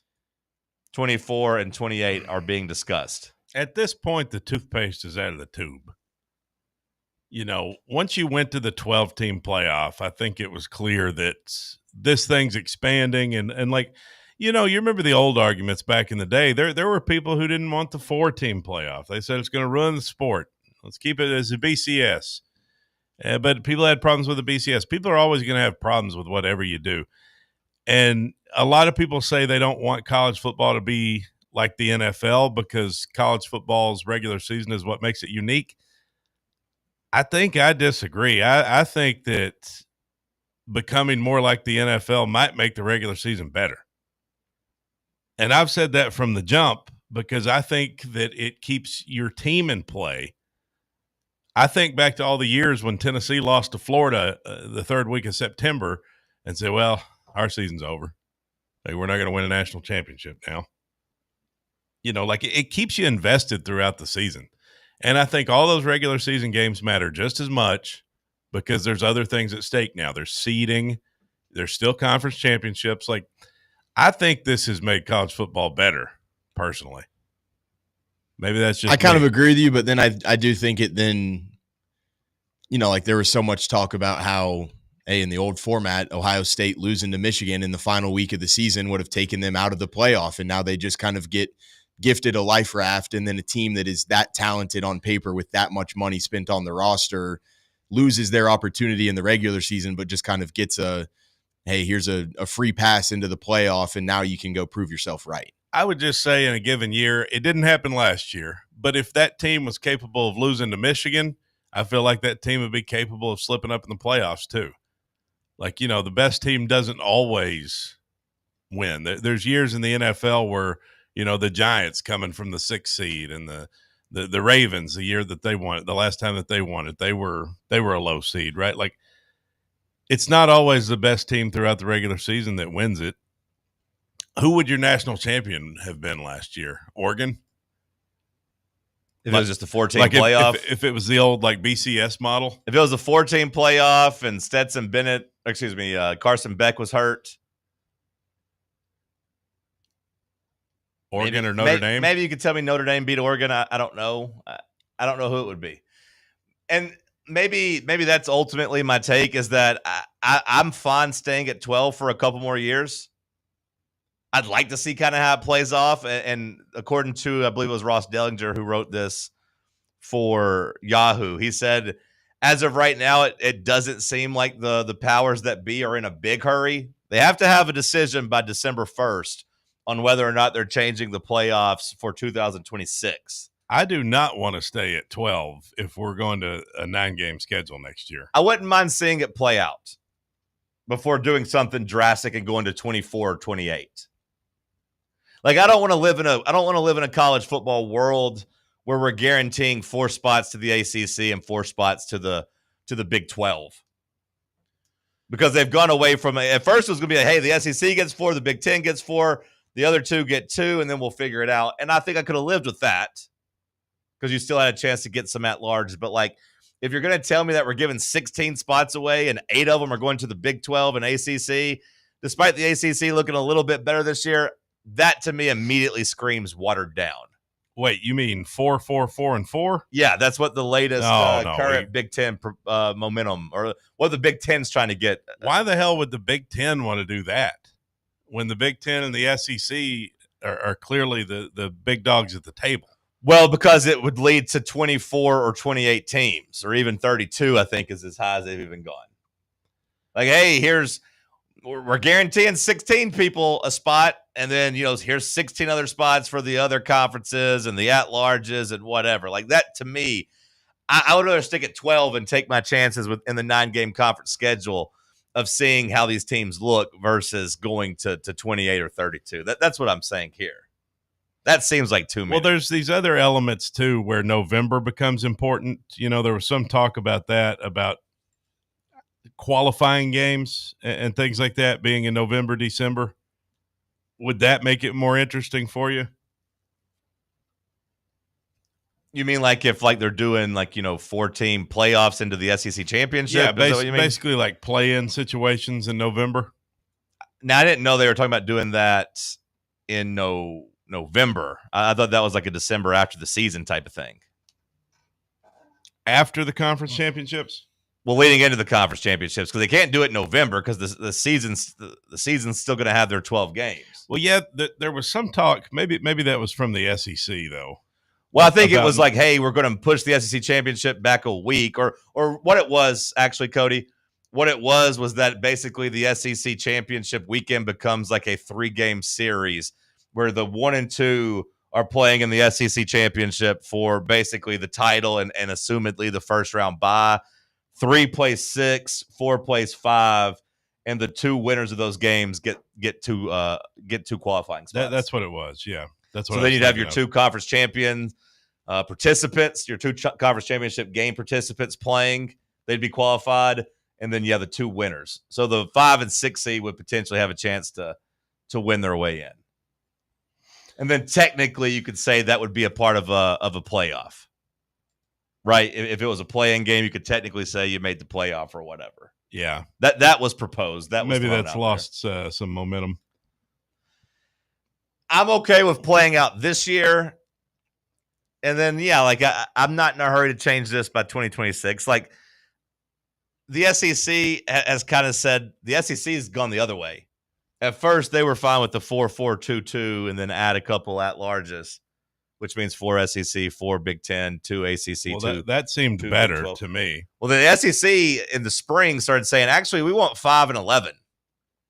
We want 5 conference champions, your Power 4, your 1 major, and then let's just pick the best 11 teams after that. Let's go off the best 11 teams, the best strength, the best schedule, the best resume, all that. Let's get in a room and decide the best 11, because I think the SEC is betting that year in, year out, the depth of their conference, the quality of the opponents, the 9-game schedule, all of those things will carry more weight, and the SEC would then get the lion's share of playoff spots. Well, I mean, in a year like this, if that were the model, I think there's a good 5 SEC teams that could be playoff teams. And that's what they're saying.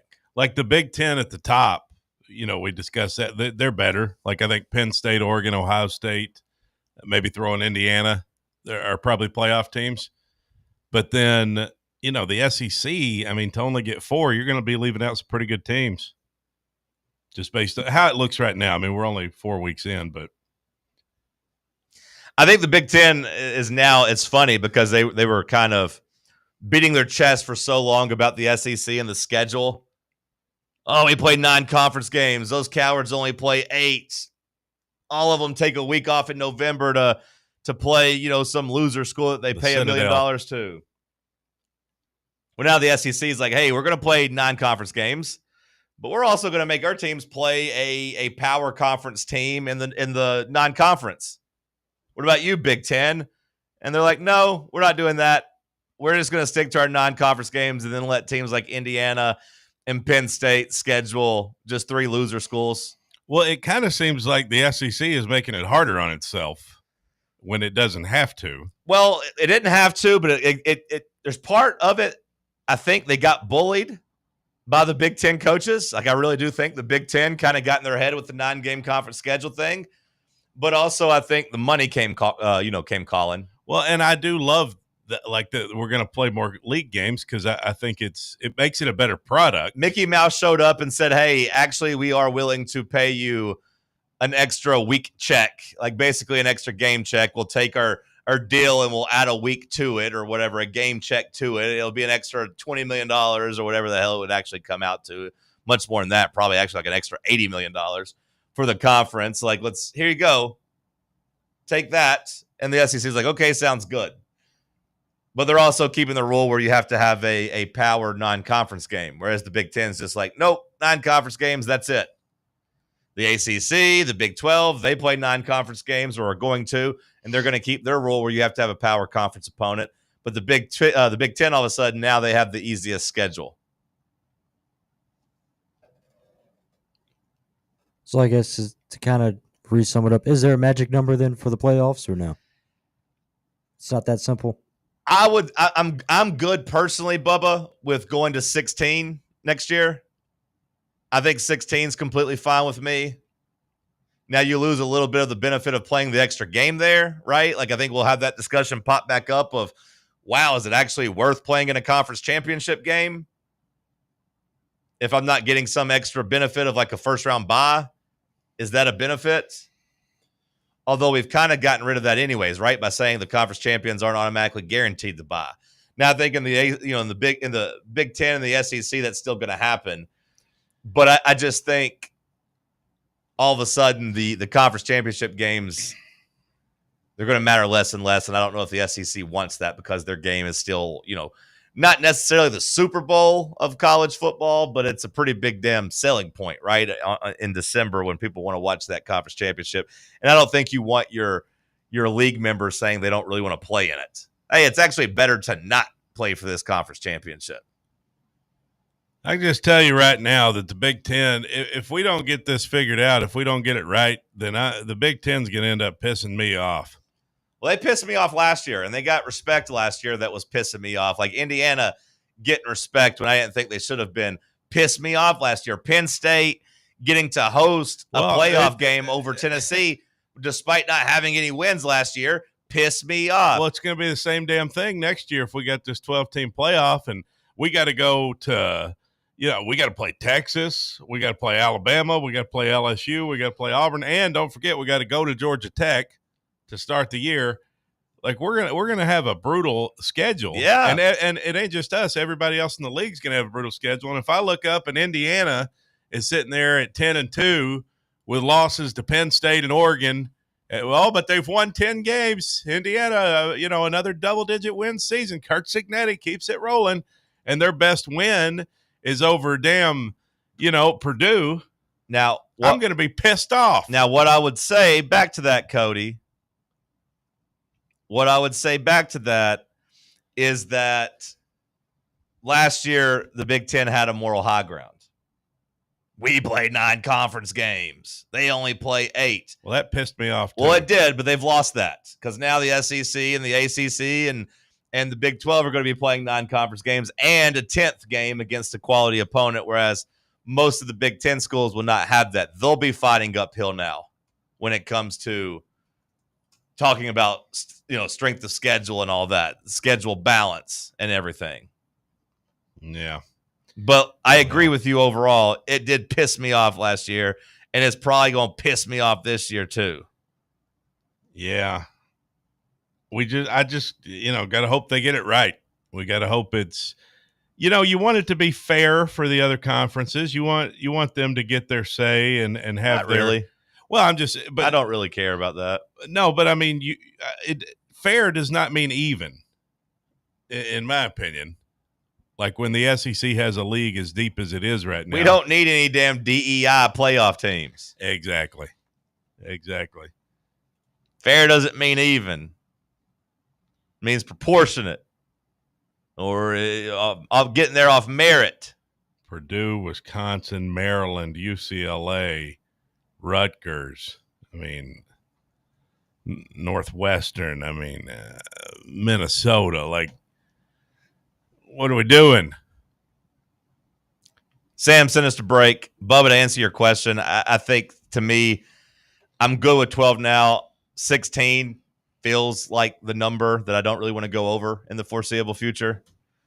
But also, to be fair, I didn't really want to go to 12, but I've enjoyed the 12-team playoff. So, ultimately I would probably enjoy whatever slop they'd give me. I'd be a good little piggy and roll around the mud. Just go out there and lick the salt block like a cow and just be happy. Just take what I can get. Let's talk sports on Fan Run Radio. Can't get enough Fan Run Radio? Download the free Fan Run app and take the best Tennessee sports conversations with you wherever you go. When it's past high noon, it's time for a vodka soda made with a vodka you've actually heard of. I'm talking White Claw vodka soda made with White Claw premium vodka.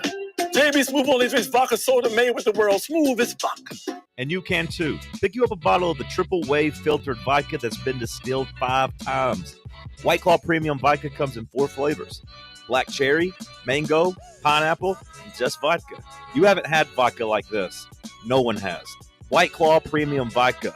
Please drink responsibly. Have you ever found yourself wishing your clothes looked brand new again? Whether it's your favorite suit, that little black dress, or your comfy winter coat, Crown Cleaners can make it happen.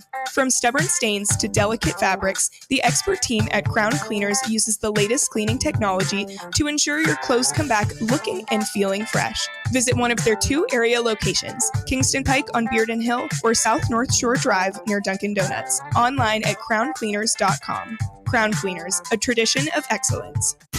It's time for the North Knox Siding and Windows High School Football Player of the Week. Brought to you by North Knox Siding and Windows. Call 865-689-0505 or visit them online at northknoxsidingandwindows.com.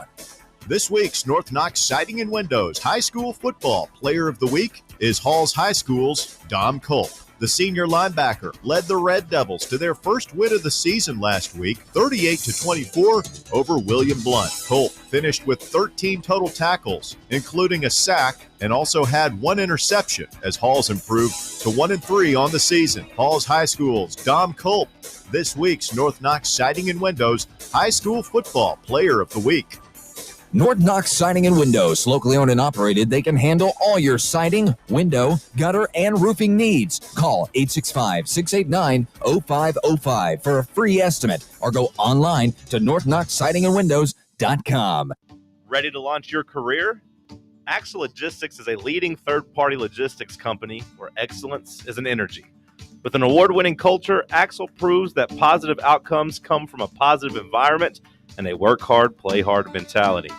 At Axle, the drive for success is infectious. And with an uncapped commission structure, hard work isn't just noticed, it's rewarded. For those with big goals and even bigger dreams, Axle Logistics is the place to start your career. Barley's has live music on weekends, general team trivia on Wednesday nights at 8 p.m., and now live sports trivia courtesy of the Knoxville Trivia Guys every Thursday night upstairs. The game starts at 7 p.m. and is free to play for everyone, so head on down to the Old City and show off your sports knowledge and win gift cards to Barley's. Use those gift cards to buy some delicious food and drinks, and you can take it all in with their wide selection of TVs and indoor projectors. Barley's Tap Room and Pizzeria. Hey folks, if you're in need of a lawyer, you need to call my friend Jerry Givens. I've known Jerry since high school and can personally vouch for him. He's East Tennessee through and through, and if you're going through a divorce, bankruptcy, or a DUI case, you'll need someone you can trust on your side to help you navigate the local legal system. You can trust Jerry Givens. Call the law offices of Jerry Givens today at 865-801-9250 to schedule your free consultation. That's 801-9250.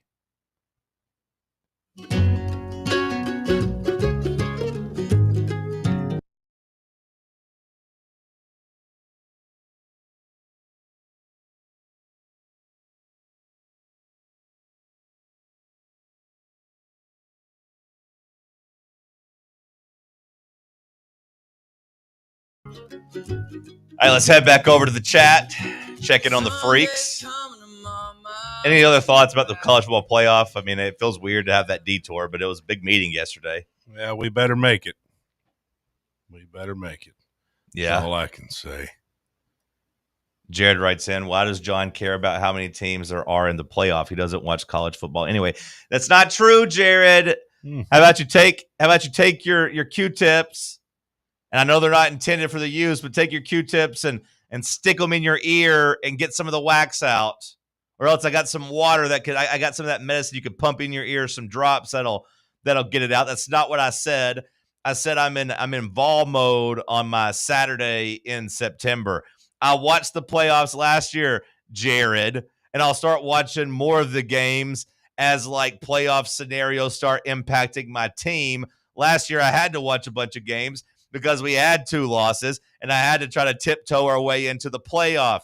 Jared, that's not the case right now. I don't know if you're aware of this, but Tennessee still controls its own destiny. Okay? All right. Is that okay with you? That if I focus on my team that still controls its own destiny? Huh? Because if Tennessee goes 11-1, Cody, guess what? Nothing else matters. They don't need any help from any of these other games. None of these other games really matter. That's right. Now, if they take a second loss in Starkville or they take a second loss in Alabama or somewhere, then guess what? I'll have to start watching these other games and start really rooting for results. Right now, Jared, that's not the case. But now, another thing I think you're saying is you'll be too disappointed to watch.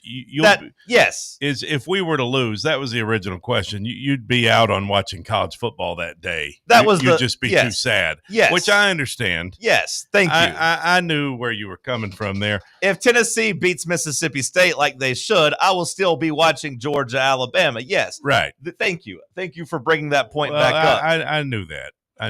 But I don't care about Georgia, Alabama enough if Tennessee loses to then turn around and watch that game. I will be distraught, and that game will be, just salt in the wound.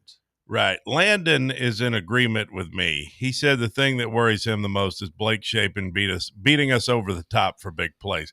I'm not necessarily worried about him beating us over the top as much as I am just beating us, 8 yards at a time.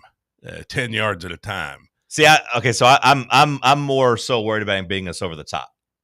That goes back to what I said. Like a deep ball? Yeah, just because. The big plays. They run a similar offense. Like when you look at what they did against Arizona State, they had a couple big chunk 50-yard pass plays. Like I'm okay. And like I said, this might be, famous last words. Maybe they just kick our ass in the red zone. But I've said I'm okay with us going back to, hey, here's 6, 7, 8 yard plays. Yeah, whatever. We'll bow up inside the 30. You'll kick a field goal. We'll come down, score a touchdown. Next thing you know, you're down 14-3. Like, I'm okay going back to that type of strategy. What I don't want is Shapen hitting deep balls and having that place rocking and, them scoring in a couple of plays and keeping that pressure on our offense. If they hit some big plays, they hit some big plays.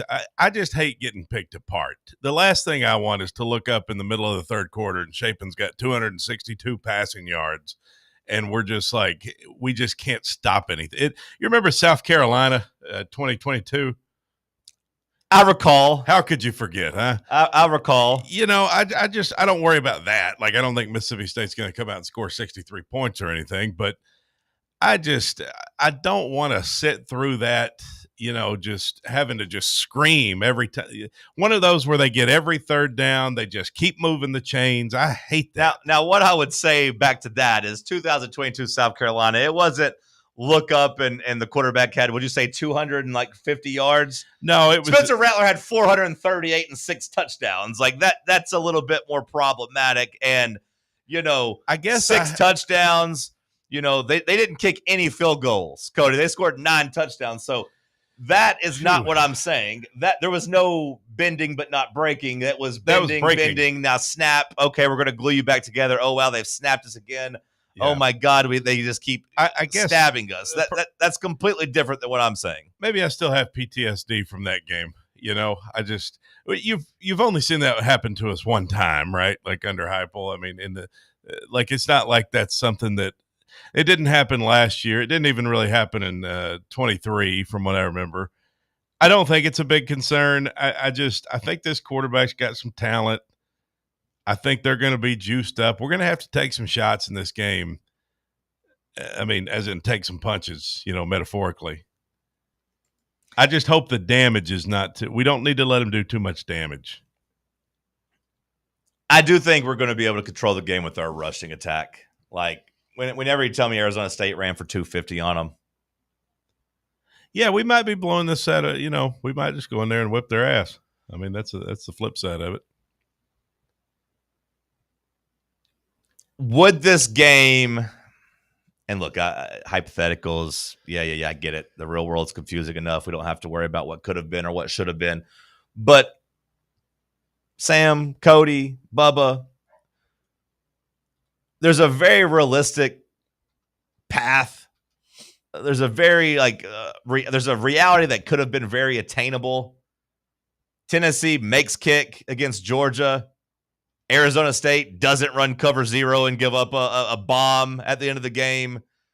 If Tennessee's 4-0 and Mississippi State's 3-1, which very easily could have happened with the same type of performance, basically. Like one guy makes a kick, one guy makes a tackle. Right. Do we look at this as like some big scary game if that's the case? I think they would still have my attention. Okay. I'm not scared of them. I don't want to say this is some big scary game. I don't think that this team it's not nearly as dangerous as going to South Carolina. It's not nearly as dangerous. I don't even think it's as dangerous as Arkansas was last year, but maybe comparable. But it's not a big, scary game. It's just we've seen Tennessee on the road, and we all have that in our mind. And, what are we, 1-3 in our last 4 road games, I believe I saw? Now, 2 of those losses are to Ohio State and Georgia, so that matters. Yeah, that matters a lot. Yeah. I feel like throughout the summer, though, like we did say, like, hey, this is not like, hey, I'm scared to go lose this game. They're a better team than us. But, like, it's just the classic, Tennessee has one trip up a year, and that just kind of feels like the one when you look at the schedule. I don't think they're not imposing physically to me, but it's just that one where, like, the environment gets out in front of you or something. To me, I feel the opposite. Like, I feel worse about this game now than I did in the preseason just because all offseason long I looked at it. I didn't think they were going to beat Arizona State. I saw them as, 2-10 last year. They seemed kind of lifeless. I was like, Mississippi State, a complete non-starter for me, even entertaining the idea of losing the same way. Now, I will say they've earned my attention more now than they have during the offseason. It's just that's what it is. It's a game that they have to have our attention. I hope that they have our players' attention. I hope that the team is aware of, like, you can't just go in there and beat this team down like you could last year. Because they're good enough to beat you if you don't play well, I think. Well, JJ wrote in. Freaky JJ said his biggest fear was coming out flat. And, I think that's tied into what you're saying, coming out ready to play, having them having our attention. Like, you hope that the team has the leadership and bigger picture in mind. Like, if Tennessee is who they have to be to make the playoff, to be a championship level, program team this year, if Joey Aguilar is the adult that we think of him as, if he's the quarterback we think of him as, then you don't come in and take this game lightly. You haven't proven anything. Like, this isn't like you're coming in, even in Hendon Hooker's year against South Carolina. If you came into that game overly confident as number 5 in the country and 22-point favorites, I think I'd kind of understand more than if you came into this game overconfident, being ranked 15th in the country, only 7.5-point favorites, and so much of the season yet to be played, yet to, have played out. Like, there's no reason Tennessee should come into that game cocky. Well, yeah. And it's just, the old cliche, starting fast or whatever. But like Eric points out, he's worried about the tempo, quick three and out. Freaky Eric? Freaky Eric. Oh, okay, Freaky Eric. Quick 3 and outs if we're not able to move the ball early, worried about tempo. That reminds me of the Arkansas game. You never could get in your rhythm. You could never get comfortable in your offense, and it's like Lane Kiffin said last night in the documentary. Bubba, I'm sure you made a note of this. Pull out the notepad. You have to sit in the discomfort. You want to sit in it. He did say that, and also, not that it means anything, but sometimes you just got to address things right away, immediately. You got to be comfortable with being uncomfortable. That's another old coaching cliche. That's LeBron James's favorite quote. Favorite saying. That's his favorite saying. Well, there you go. But, like, there's a good chance in this game, you're not going to be comfortable at some point. whether it's the way you start or whether it's the second or third quarter or whatever. I want to see how Joey handles the adversity, see how the team handles the adversity, because there will be some. Last year's first quarter against Arkansas, miserable. They got the ball first, 16 plays, 74 yards, 9 minutes and 12 seconds, field goal. Yep. Tennessee, 3 plays, -5 yards, 3 and out. I went through the drives in the first hour when y'all were talking. It took us till 52 seconds, I think, left in the first half to throw a pass that was completed for longer than 10 yards. Yeah. Arkansas gets the ball, 7 plays, 37 yards. We turn them over, but they have the ball another 2.5 minutes. We at least do get a drive going a little bit. 7 plays. We have the ball for 8 plays. We have the ball for a little bit, but get stopped. Well, that's the old classic, you keep the ball away from the good offense and they can't score. They immediately get the ball back, 13 plays, 74 yards, 5.5 minutes, get turned over on downs. Another 3 and out for us. So, by halfway through the second quarter, they've ran 13 plus 7 plus 16. That's 36 plays. 36 plays to our 14. And that's including I guess it doesn't include punts. The 36 to 14. And then we punt again and they get another 9 plays. So really it was 45 to 14. Trust me, bud. I was sitting there in Donald W. Reynolds Razorback Stadium. I witnessed the whole thing and I never got comfortable. And then essentially we just run out of time. We get down and it's 4th and eventually we just run out of bounds. Well, I was going to say it was 4th and 7, from the 42 with a second left. And we went for it. Didn't get it. I also think the way that we've started games this year, you kind of might have the ability to go out and do a little bit of what Georgia kind of did to us with that big chunk play to start off. Felt like every game last year was hey, here's at least 2 runs to start the game because we don't feel confident with our quarterback. But we started with a pass, I believe, every single game so far this year. Oh yeah, at least on the first drive, the first series, maybe not the very first play, but the first series, you have taken a deep shot. You have thrown the ball, and you've tried to go out there and score. It'd be nice just go in there and light them up, wouldn't it? It is so damn frustrating to see how he came out in the third quarter of that game, though. 7 plays, 75 yards, touchdown. 3 and outs, they lose 6 yards. 7 plays, 60 yards, touchdown. 14 to 3, and we're feeling good. And then they come back and answer. We punt. I've processed it. I already flushed that $60 down the toilet. Yeah. Hour 2 in the books. You got anything else before we go? Nope, that's it. That's enough. Let's just end the hour here. Hour 3 coming at you. It's Talk Sports on Fan Run Radio. Check out our new and improved website at fanrunradio.com. In a world filled with deadlines and screens, sometimes we forget the simple joys of life, days filled with special moments. At Inward Half, we understand the essence of these moments. Feel the difference between our breathable fabrics and flexible apparel as you disconnect from the hustle and bustle and reconnect with what truly matters. Inward Half, simple luxury for on and off the course. Attention service members and veterans. Introducing the Griffin Law Firm, your trusted ally in military legal matters. From court martials to benefit claims, at Griffin Law, your mission is their mission. Here's VFL Marshall Griffin. As a veteran and retired military attorney, I've successfully defended lifelong benefits and helped preserve professional futures. So I know that when you hire a military justice lawyer, you maximize your chance to get relief. With my unique experience, I can advocate for you because there's no military matter that's too big or too small. Let us help you make these critical decisions that could affect the rest of your life. Remain silent. Request counsel. Call Griffin Law. For a free consultation, call 888-707-4282. That's 888-707-4282. Or just visit griffinlawdefense.com. The Vols are headed to Starkville, and the Drive is headed back to the Casual Pint North Shore. Join Fan Run Radio for another Football Friday live broadcast of The Drive at the Casual Pint North Shore this Friday from 3 to 6. We'll have cold drinks, hot eats, and the best sports convo around as we get ready for the Vols in Mississippi State. It's The Drive, live this Friday at the Casual Pint North Shore, 2045 Thunderhead Road in the Blue Building next to Soccer Taco. You're listening to FM 105.7 and AM 1340, WKGN Knoxville, and W289CU Knoxville, Fan Run Radio.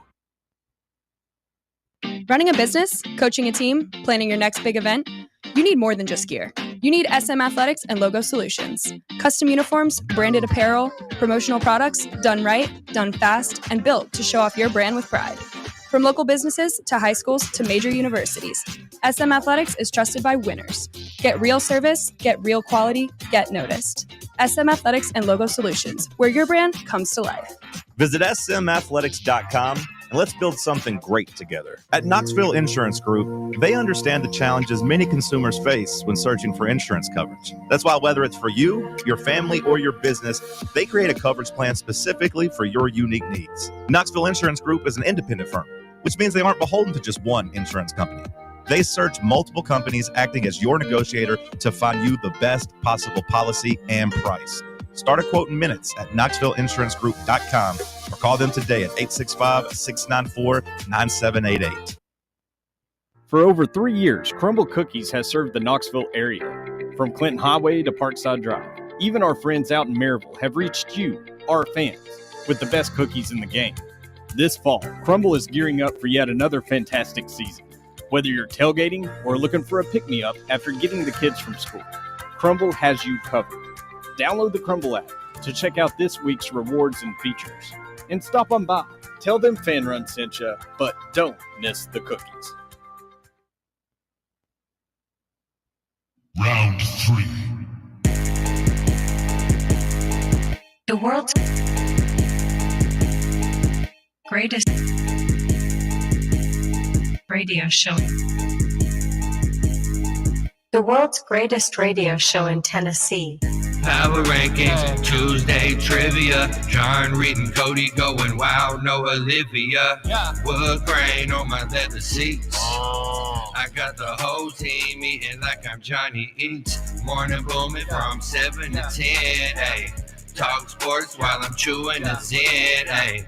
Talk sports while I'm riding to work. All the ops take a ride in a hearse. East Knoxville. Ay. Morning booming from 7 to 10. Ay. Morning booming from 7 to 10. Ay. Morning booming from 7 to 10. All the ops take a ride in a hearse. East Knoxville. Talk Sports 3.0. Hour number 3 kicking off here in the White Claw Hard Seltzer Studios. This batch of headlines brought to you by Knoxville Smiles. Don't put off your dental visits any longer, especially if you're wanting to do a little teeth whitening. Our friends over at Knoxville Smiles, from now through the end of the year, they're offering half-price whitening with a cleaning. That's right. You get a cleaning, they'll whiten your teeth for half the price. Call today to set up your appointment at 539-1776, or you can book online at KnoxvilleSmiles.com. KnoxvilleSmiles.com. Hour 3 headlines. What you got, Big Mike? Boy, I could use a good whitening and cleaning at Knoxville Smiles, I tell you. I'd like to go over there and visit them soon. Give them a call. Give them a call today.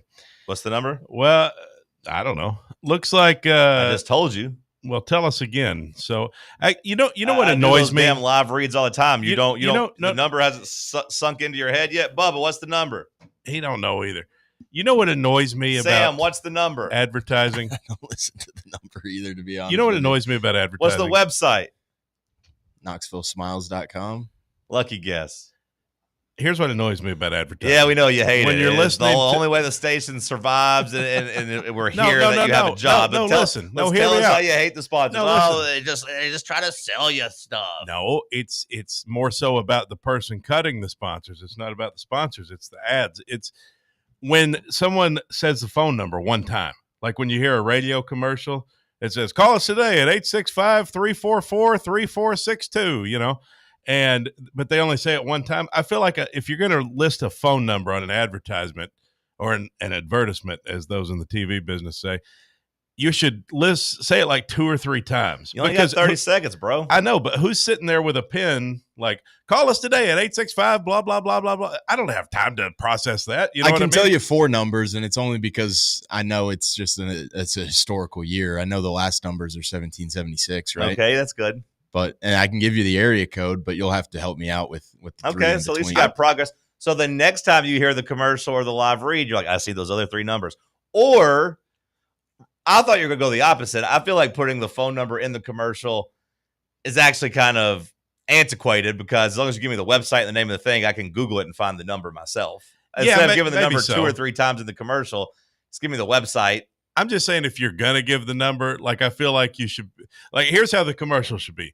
Knoxville Smiles does a great job at teeth whitening and also at cleaning your teeth, and we love our friends at Knoxville Smiles. Now I'm going to give you their phone number. All right, take just a moment. Get out your notepad. You've already lost me, Cody. Hold on. This guy's terrible. Yeah. 865. There's a reason you don't work for an ad agency. Yeah. Well, I'd like to know how many times a single number hits. Like, how autistic do you have to be to be able to just? I got the number in my head. There it is. 539 and 1776. It's pretty easy. Well, if we really wanted to call Knoxville Smiles, 1776. Like Sam said, you got to remember the date. And I used to try to help people with that. I used to give them ways to remember numbers, but see, now we've said it multiple times, so this live read has worked well. Now you know if you want to call Knoxville Smiles, it's 865-539-1776. See, now they might actually call. That's how you do a live read. Everyone's pretty much still going to go to the website first. You underestimate old people. Read the reviews. What was the phone number? Taco Fall is working toward becoming a firefighter. Excuse me? He seems too big. Are they replacing him with the fire truck? They just climb up him into the building? Just ride him in there. You'll have to get the ladder out at least to get to the second floor. Someone tagged me in this. I don't know that it's real. Like it's him in firefighter gear walking around a firehouse. I mean, like, unless he's just doing like a day on the job kind of thing. Like it says he's working toward becoming a firefighter. There's no room for him inside the truck, so they just put him on top with the ladder. Yeah, DR Vol tagged me in this. Shout out to DR. He came by yesterday, brought us some cookies. It does seem like there's enough like videos and Reddit threads about Taco Fall trying to become a firefighter, but I don't know if it's an actual like goal of his or if else he was just out there like, the fireman pants only go to his knees. Like there's a TikTok of him at a fire station like putting on equipment and like just walking up the stairs carrying an axe, but like I don't know if could you imagine being in a burning building? Help! I mean, here he is. And all of a sudden, Taco, he's in another room and can reach across and get you. Here, come with me. It seems like reaches his hand up. Let's go. It seems as if they're just doing the hey, like come here and you can go through the experience. I don't think he's actually training, but he does carry out a dummy. But then they're giving him all like the Chiefs giving like a big high five and they're like filming it all, which I don't think they would do if you're actually trained to be a firefighter. Yeah, I don't know, but it was it's funny either way. Yeah, great headline. That's very newsworthy. Well, yeah. Well, I mean, I thought it was funny. Taco Falls on TikTok doing a firefighter stunt. We got a nice laugh out of it, didn't we? Life is just about finding random moments to laugh at. I do think you're right there. Brian Kelly says that he gets it when it comes to Alabama and LSU not playing each other anymore because of the new schedule. He said, obviously, there's pros and cons when it comes to the new schedule. This is the first time since 1963 that Alabama and LSU aren't playing. You were trying to tell me the other day it's not a real rivalry. I think it's one we kind of fabricated. I think it's one that became one in the 2000s. I don't think it's some big historic rivalry. Well, they've played every year since 63, though. All right, go back and look at LSU and Florida. The argument was that Florida and LSU is a bigger rivalry. Tell me how many years LSU and Florida have played. Well, that's another one that had to be sacrificed. Tell me which one's bigger. Florida, go ahead. Go do it, I would say LSU and Alabama's bigger. They ain't played. They don't have the same active streak, I don't think. Didn't LSU and Florida go back into the 50s? Yeah, they went back to like 54. Okay, but well, if you're gonna try to represent what I said, represent it properly. Well, I was saying that you're LSU changing the argument. it wasn't. Nobody was talking about Florida. That was the whole argument we had 2 weeks ago. My headline is about LSU and Alabama and what the coaches had to say about it. And then you said you tried to say Florida that has nothing to do with this. You said you tried to say that wasn't a big rivalry, that they wouldn't keep it. You just wanted to be Mr. Right guy. I said Florida and LSU is a bigger rivalry. Florida had nothing to do with this headline. Yes, it had to do with the argument that you then put into the story. Well, this story is about LSU and Alabama. And I was right that they didn't have it as a rivalry in the SEC? Oh, okay, cool. Thank you. What vindication? What approval are you seeking? You're saying that I thought it wasn't as big of a rivalry, blah, blah, blah. What attention are you craving? Did it get put as a permanent rivalry? No, it didn't. Oh, okay. That's the whole point of this headline. Is that I was right about it? No, it has nothing to do with you. So it is a permanent rivalry? This has nothing to do with you. You made it about me. You said, well, you tried to say this, this, and this. Well, you did. Was I not right? About what? About it not being big enough to be a permanent rivalry. Do you want credit for the SEC scheduling this as a permanent rivalry? I told you they wouldn't. You tried to give me flat. They should. I never said it's not about being right or wrong. I tried said to make it about me being wrong when I was right. That just seems weird. Should. Why? I didn't make it about you being wrong. I made it about you saying it's not a good rivalry. And I think it is a good rivalry because they've been playing every year since 1963. Okay, well, since you brought that up, please bring up that I said LSU Florida was a bigger rivalry, and you acknowledge that it's been played longer. So by logic, would that not mean that Florida LSU deserves a spot more than LSU Alabama? No. Then why are you citing how many years they played in a row? No, because there's more to it than that. It's about the quality of games over the years. You don't think Florida and LSU has played better games than Florida than LSU Alabama? Not necessarily. They 100% have. You'd have to find me the numbers. You'd have to go back and really look at both rivalries and compare the scoring margin between the three teams. I have. LSU, Florida. Aren't they like exactly 500? Yeah, it's pretty close. But I think they're exactly 500. I guess this last year probably changed that. Well, if we could move on from your approval-seeking tactics here, you want to talk about it? Your need for approval. Moderator, he said my name. I was right. I get a chance to tell respond. me I was right. No, I was right. You tried to say I was wrong, and all you've done is just prove I was more right than ever before. I didn't say anything like that. All I said was that you said that it wasn't a good rivalry, which is what you said. I think your brain lacks logic and nuance. I think you need constant approval. No, and it's really I wasn't going to say anything. ridiculous. Again, you invoked my name. You invoked it. All I said. You're not going to sit here and tell me. That you said it wasn't a good rivalry. I said it wasn't one that was going to get preserved. It's not a good rivalry. It's 57 to 27 all time. The two schools hate each other. It's 57 to 27. The hate matters more than the record. It's in terms of Hey, Sam, you know what LSU and Florida are all time? When 34 and 35. When Alabama does their Dixieland Delight chant and they say, what do they say? Who do they say? F who? Who do they? I'm not saying who do that. They F? I'm not saying that Florida. Who does the Alabama fans F? I'm not saying Florida and Alabama's a rivalry, dumbass. F Tennessee, F Auburn, and F LSU. You know why they say that? You know why they say that? Jackass. You know why they say that? Because U rhymes with two. That's why they say it. They say it because LSU's a big rivalry. No, they say it because U rhymes with two. It clearly shows that LSU is a big rival to Alabama, and LSU feels the same way about it. Ask any LSU fan. You're wrong. You're wrong. You haven't talked to them. You haven't been on the ground. But put your boots on the ground and put your money where your mouth is. Wrong. Mr. Clean, I mean, come on now. Wrong. This guy's too dumb to realize that LSU just gets in there because they rhyme. Like when Tennessee does it, they chant LSU too sometimes. It's because it rhymes. No, that's not the reason. Yeah. That's not the reason.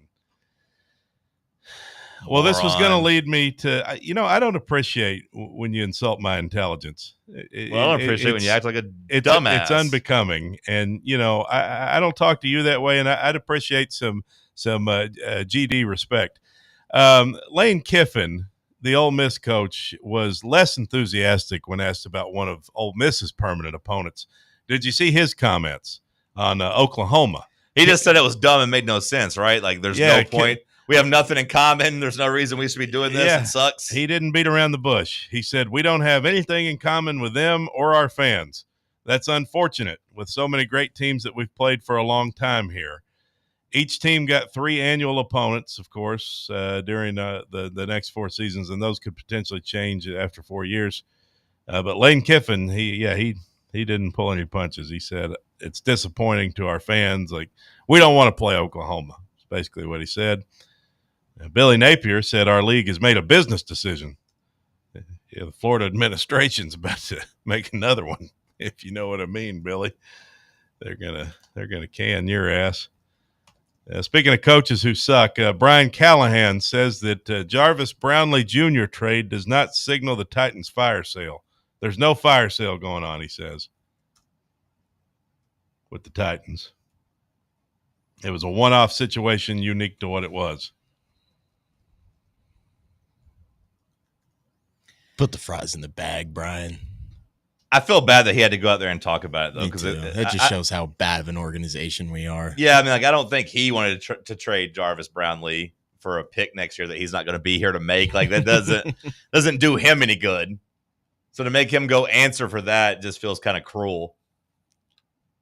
Nothing he says at any of these press conferences. Like, he's at the point when a coach is dead that everything he says is just going to piss you off. You know, we've been there before. We've heard it. That's where he's at. Nothing he says to the media is ever going to be good enough. I got some Vol notes for you. Tip time set for Tennessee-Syracuse. That's just ridiculous that we're playing Syracuse for a second year in a row in this challenge. Yeah, this is basketball. 7 p.m. Eastern on December 2nd against the Orange. We're the only matchup in the SEC-ACC challenge that's repeating. Oh, really? Last year, yes. Who should we be matched up with? Was that?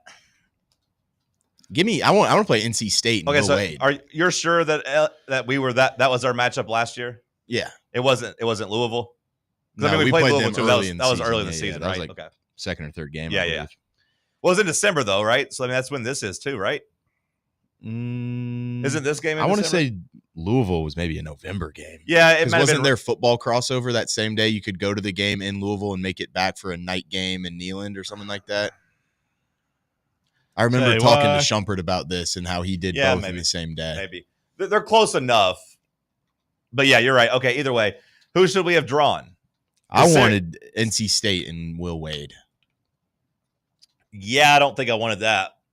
I think they're going to be pretty good. I want a better game than Syracuse. It's not fun to me to watch them just beat the hell out of a bad Syracuse team. I agree with that, but like, I don't think there would have been enough of a reward to play NC State that was worth the risk, I guess is what I'm looking at. Like, you running from the smoke, John? I'm not running from the smoke, but like the smoke, there has to be some like good reward at the end of the smoke. Like, it's a good quality resume win. We don't know that for sure.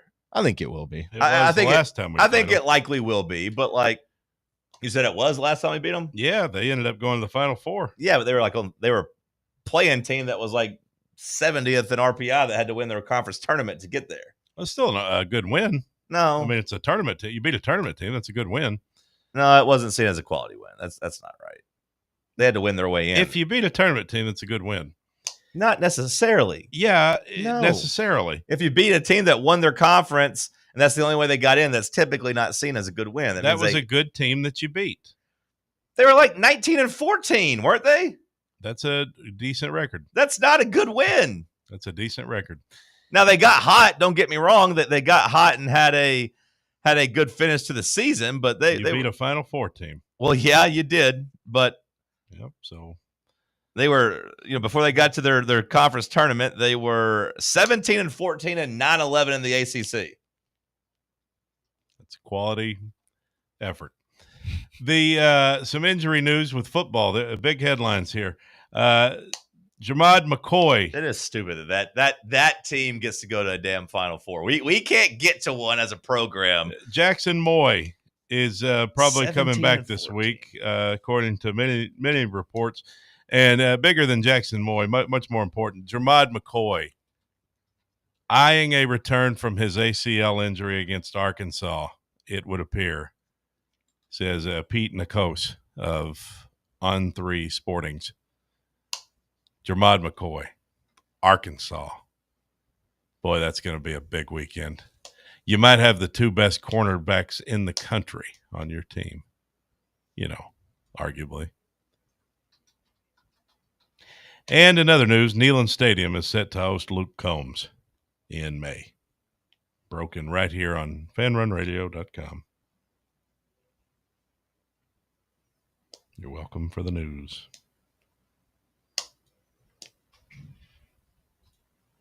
That was tough what happened to you, that segment. That was bad. I don't know how I feel about a big fat guy playing Neyland. I guess we let Garth do it, though, and he's fat now. So I think Garth What does his weight have to do with it? It's unbecoming. Cody's got a thing where he hates all fat performers. I don't really like fat because I think he uses his weight as a reason why he never, he didn't break through as a rock star, but now he sees fat rockers and fat singers and fat comedians and actors. He hates Jack Black.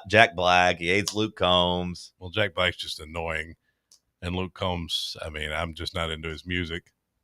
You into Morgan Wallen's music more than Luke Combs? You're saying I hate fat comedians? You hate all fat people. That's not even close to true. It is. Joey Diaz may be my favorite comedian of all time other than George Carlin, who was not fat, but so that's not true. You're fat phobic. You won't date a fat girl. Well, they're gross. Fat is gross. I think it's gross, and I think you should feel shame for being fat. See, that's it. You're mad that people are still willing to get out there and be I stars. don't think you should be successful. We used to not put fat people on TV, and now they're all over the damn place. They're everywhere. Whatever happened, we used to have standards in this country. You're lucky that they changed, or else we'd have you under a bridge. Stop talking for a second, please. I'm trying to make a point here. We used to have a standard in this country, Sam, where you had to be a good-looking person to be on television. Now you see these big fat people. They're news anchors now, and they have beards. Since when did facial hair become a thing on the evening news? I want to go back to a time where it was good-looking people on my TV screen. Now every damn commercial you see, a couple of big fat sumbitches just lumbering through the mall like a couple of interstate buses, Give me healthy, good-looking people on TV. That's all I'm saying. That's the point I had to make. And Luke Combs, he's a big fat guy. He shouldn't be playing a stadium. Got Robert F. Kennedy doing headlines now, John. Can he even keep his breath long enough to sing his songs? The guy's so fat. Ice cold beer never broke my heart. Well, I'll tell you what is going to break your heart, and that's all those damn unrefined carbohydrates there. This is kind of sounding sad the further you go with it. I just don't like fat people on TV. We're on TV. No, we're not. Yeah, go put us on right now. We're on YouTube. That's fine. YouTube puts it on TV. It's okay to be fat on YouTube. Jelly roll. What a talentless schmuck that is. He's getting skinny now. You see that? Jealous again. Another fat rock star. Jealous. That's a Black Crowes song. What, another fat rock star? Yeah. That'd be a good one. Yeah. I got no beef with Luke Combs. I like whenever I hear his songs on the radio. Usually I like them. Yeah, you would. I got no beef with him. I don't. I had no interest in going to Morgan Wallen and Neyland, but I have much more interest in seeing Luke Combs. Really? I like Morgan Wallen way more than Luke Combs. At least Morgan Wallen's a Vol. Morgan Wallen's music sucks. I prefer Luke Combs' music to Morgan Wallen's. Wallen's. Come around on him. I prefer what I hear from Luke Combs. I won't act like I've ever really listened to, any of their albums more than maybe one spin through just to see what it sounded like. But I prefer Luke Combs' music, I think, to Morgan's. And his general overall vibe. I prefer that more. But Morgan's grown on me a little bit too, I must say. How bad was that Morgan Wallen fourth quarter song in year 2 now for the Georgia game?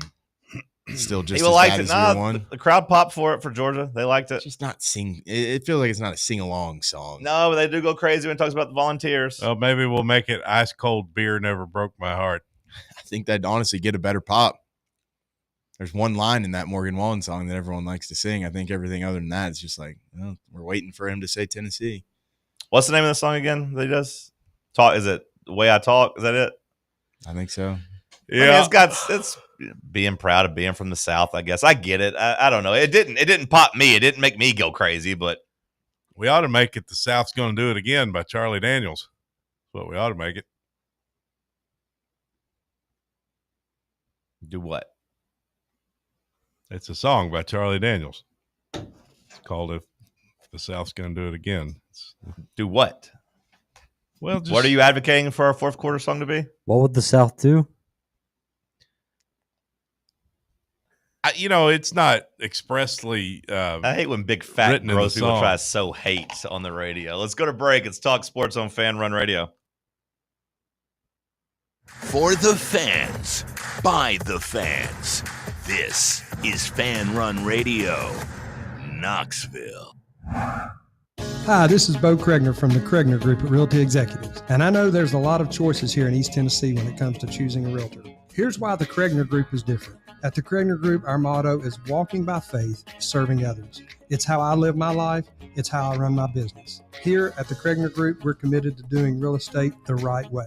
Faith, honesty, integrity. The Kregner Group. Call me anytime at 865-742-1035 or visit my website at boknowshouses.com. Friday Night Lights are back, and that means so is the SM Athletics Friday Night Scoreboard Show. Join me, Tim Hill, a.k.a. Vols Tim 85, and my crew every Friday night starting at 9:30 p.m. Live action, live calls, and all of the biggest talking points in East Tennessee high school football. It's the Friday Night Scoreboard Show presented by SM Athletics right here on Fan Run Radio, 1340 a.m., the free Fan Run app, and streaming live on YouTube on Fan Run TV. The number one problem we see at our clinic is delaying treatment. ED can get worse. Book your appointment right now. Call 865-544-8220. Prefer privacy?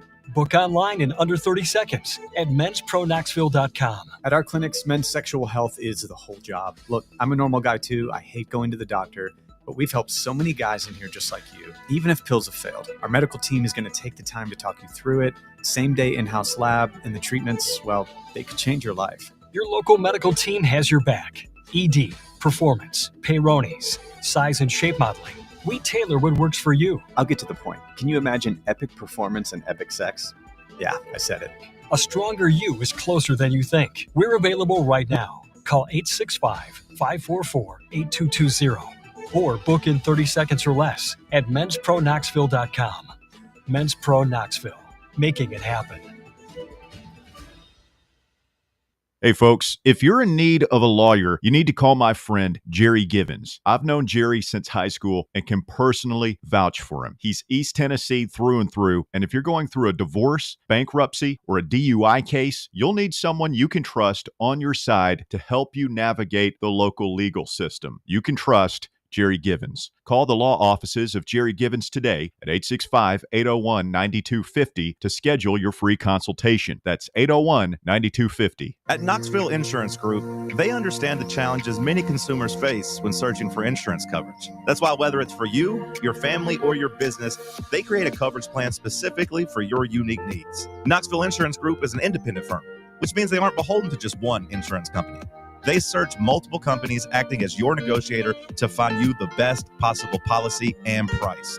Start a quote in minutes at KnoxvilleInsuranceGroup.com or call them today at 865-694-9788.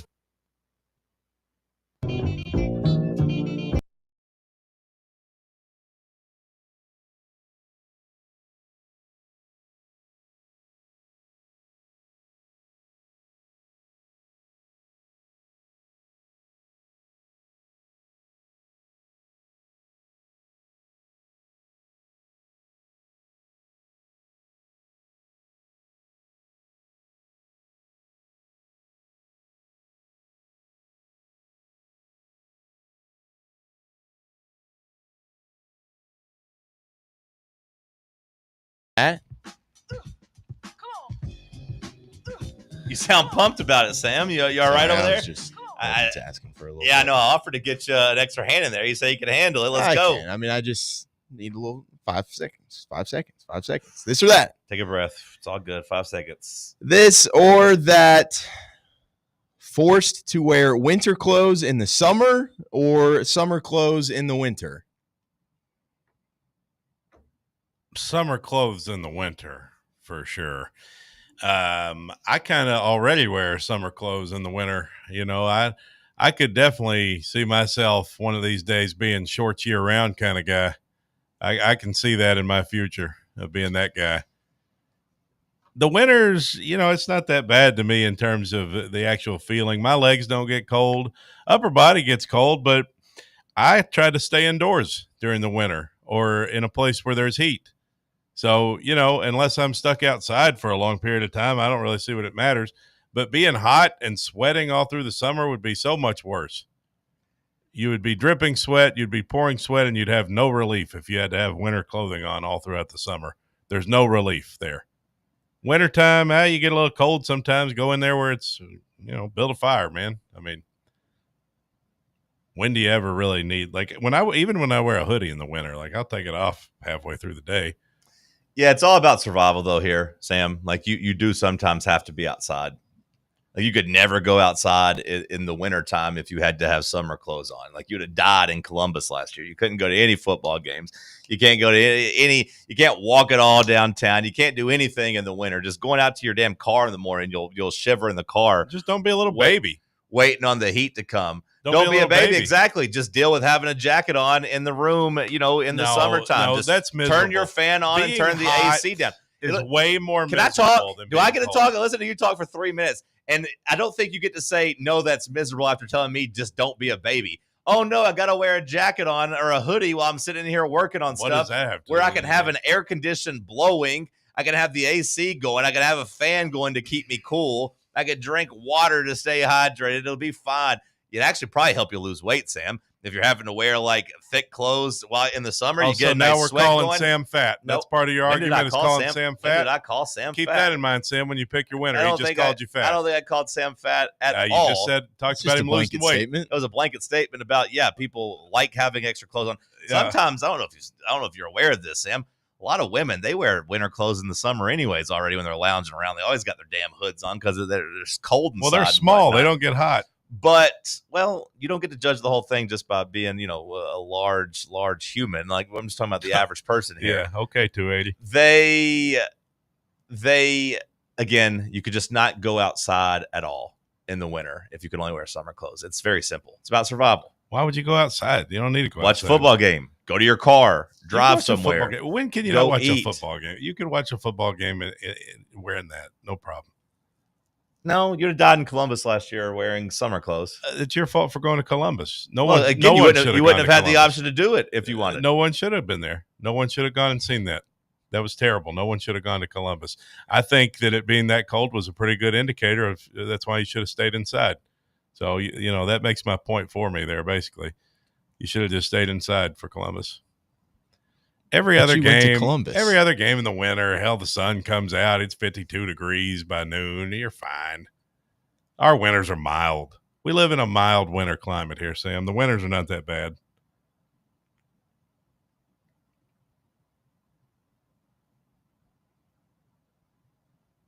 He called you fat. I think I might have to go with John just because he didn't call me fat, and you're saying that he did. Gerrymandering backfired. He said you see that? Lose weight. When you could lose weight, Sam. It was a blanket general statement saying that people could lose weight. When you lose, he didn't say, Sam, as you an need arguer, to lose weight having to go wear this. You know what, Sam? I appreciate that rationale because when you're a bad faith arguer, you should be punished. And he tried to argue in bad faith, and he should be punished. Honestly, I would have picked you, Cody, had you not said that he called me fat, because he clearly didn't call me fat. Bad faith. That's if we held people to that standard just throughout society, we'd be in a much better spot. Punishing me, Sam, for something that he insinuated He is did wrong. insinuate it towards me. It's wrong. It was a blanket statement. What you're doing is wrong. Blanket, another good point for me. Just get a blanket. See? I'm still making points. You picked the wrong guy. Watch sports on a very blurry TV, like I'm talking like 240p, or constantly have the game buffering. Do what now? You have to watch sports on a very blurry TV, or the game is constantly buffering. Well, you got to watch it on the blurry TV. I mean, at least you got the game on.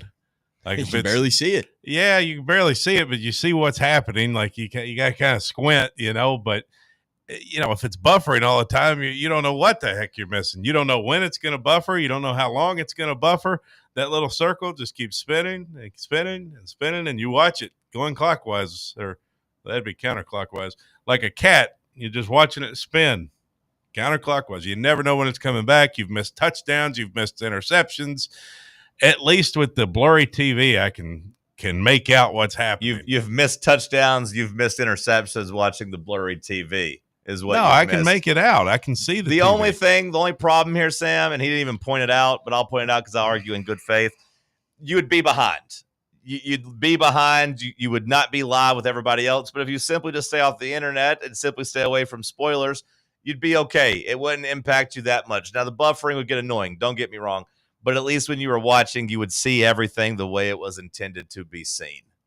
Whereas if it's really blurry and staticky, you're basically just listening to the radio, really, at that point. Back in the day, that's how we all had to watch games. We used to not have this high-definition TVs. Why do you think we went from that to high-definition TVs, Well, because high-definition's better. Exactly. But you could still that's another great point you made for me. Thank you. You could still see the games. You could still make We them out. hated the blurry TV so much, we said, actually, let's just do anything we can possible to keep improving this, even if it is just putting them on the internet and streaming them only, because we'll risk the buffering to have the crystal clear vision and the crystal clear view. Thank you. That is a really good point by you. What it comes down to is I'd rather see the game than not see the game. And you don't know how long that buffering's going to last. You're going to get to eventually watch it. You don't know that. Yeah, we do. That internet might be down forever.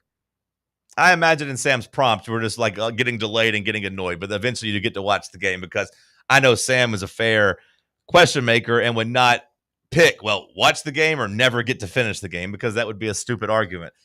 Do you want to see the game or not see the game? Very simple. Can you see better on HD TV that's buffering, or on 240 that is just so staticky you can't see? See this, Sam? This is a spinning circle. That's what you're staring at. Meanwhile, I'm over here watching the game. Is it in high definition? No, but it's the game. That buffering stops, and you'll get you a good 4 or 5 minutes, and then it'll stop a little bit, just treat it like a commercial. What about you get to the point where it's like, hey, did you see this play happen? Maybe you had to wait a little bit longer for the stream, but then you on the blurry TV, you're like, I couldn't really make that play out. Let me win this argument real quick. Let me just go ahead and win this. I'm so interested. Let me go ahead and win this argument. Hold on, time out. Can you Everyone stop brace. talking? Cody is about to finally make a good point for a today. second? Hold on, I'm setting the stage for you. I don't need you to set my stage. I set my own stage. Everyone be I got ready. my own stage. Cody is about to finally make a good point. He's going to win this when argument. When a TV is buffering, when does it ever stay clear for a long period of time? You're going to get the blurry on the buffering TV, too. Have you ever watched Netflix?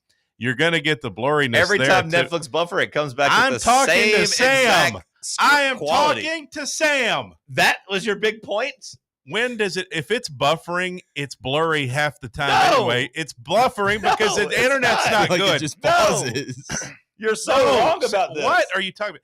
It goes in, it's blurry, and then it goes out for a second, and then it comes. It's never fully clear. You're so wrong about this. It's buffering because the internet's bad. No. And when the internet's bad, it's not a good picture. It's good for a second, and then it goes into that kind of, I'm struggling again. And then it comes back. It's like, okay, we'll be clear for a minute. No. And then it goes back to, I'm shaking again. Have you ever watched the television? Every time ESPN and Netflix buffer, it's either 100% or not. It is not. And it's honestly the same. It is not. It's the same with like DirecTV versus cable. Like they taught us that when the internet or the satellite would buffer. It is not. You're lying. It is never crystal clear. If it's buffering, it is not crystal clear during the buffer. Netflix is never not 100% crystal clear. What You're telling me watching that? You're telling me watching that damn fight when the Netflix buffered, that it wasn't blurry, that your screen was never blurry? It was still clear. It was not clear 100% of the time. That's a lie. It was clear. That's a lie, and you know it's a lie. No. It was not clear 100% of the time. It would come in for a minute, and it'd be like, what the hell am I watching? It'd be blurry. It's like it's being filmed on a potato. And then it would just go away completely because it's still buffering. So just when things buffer, let me just get this when clear. the internet is bad and things buffer, they get blurry. Let me just get this clear.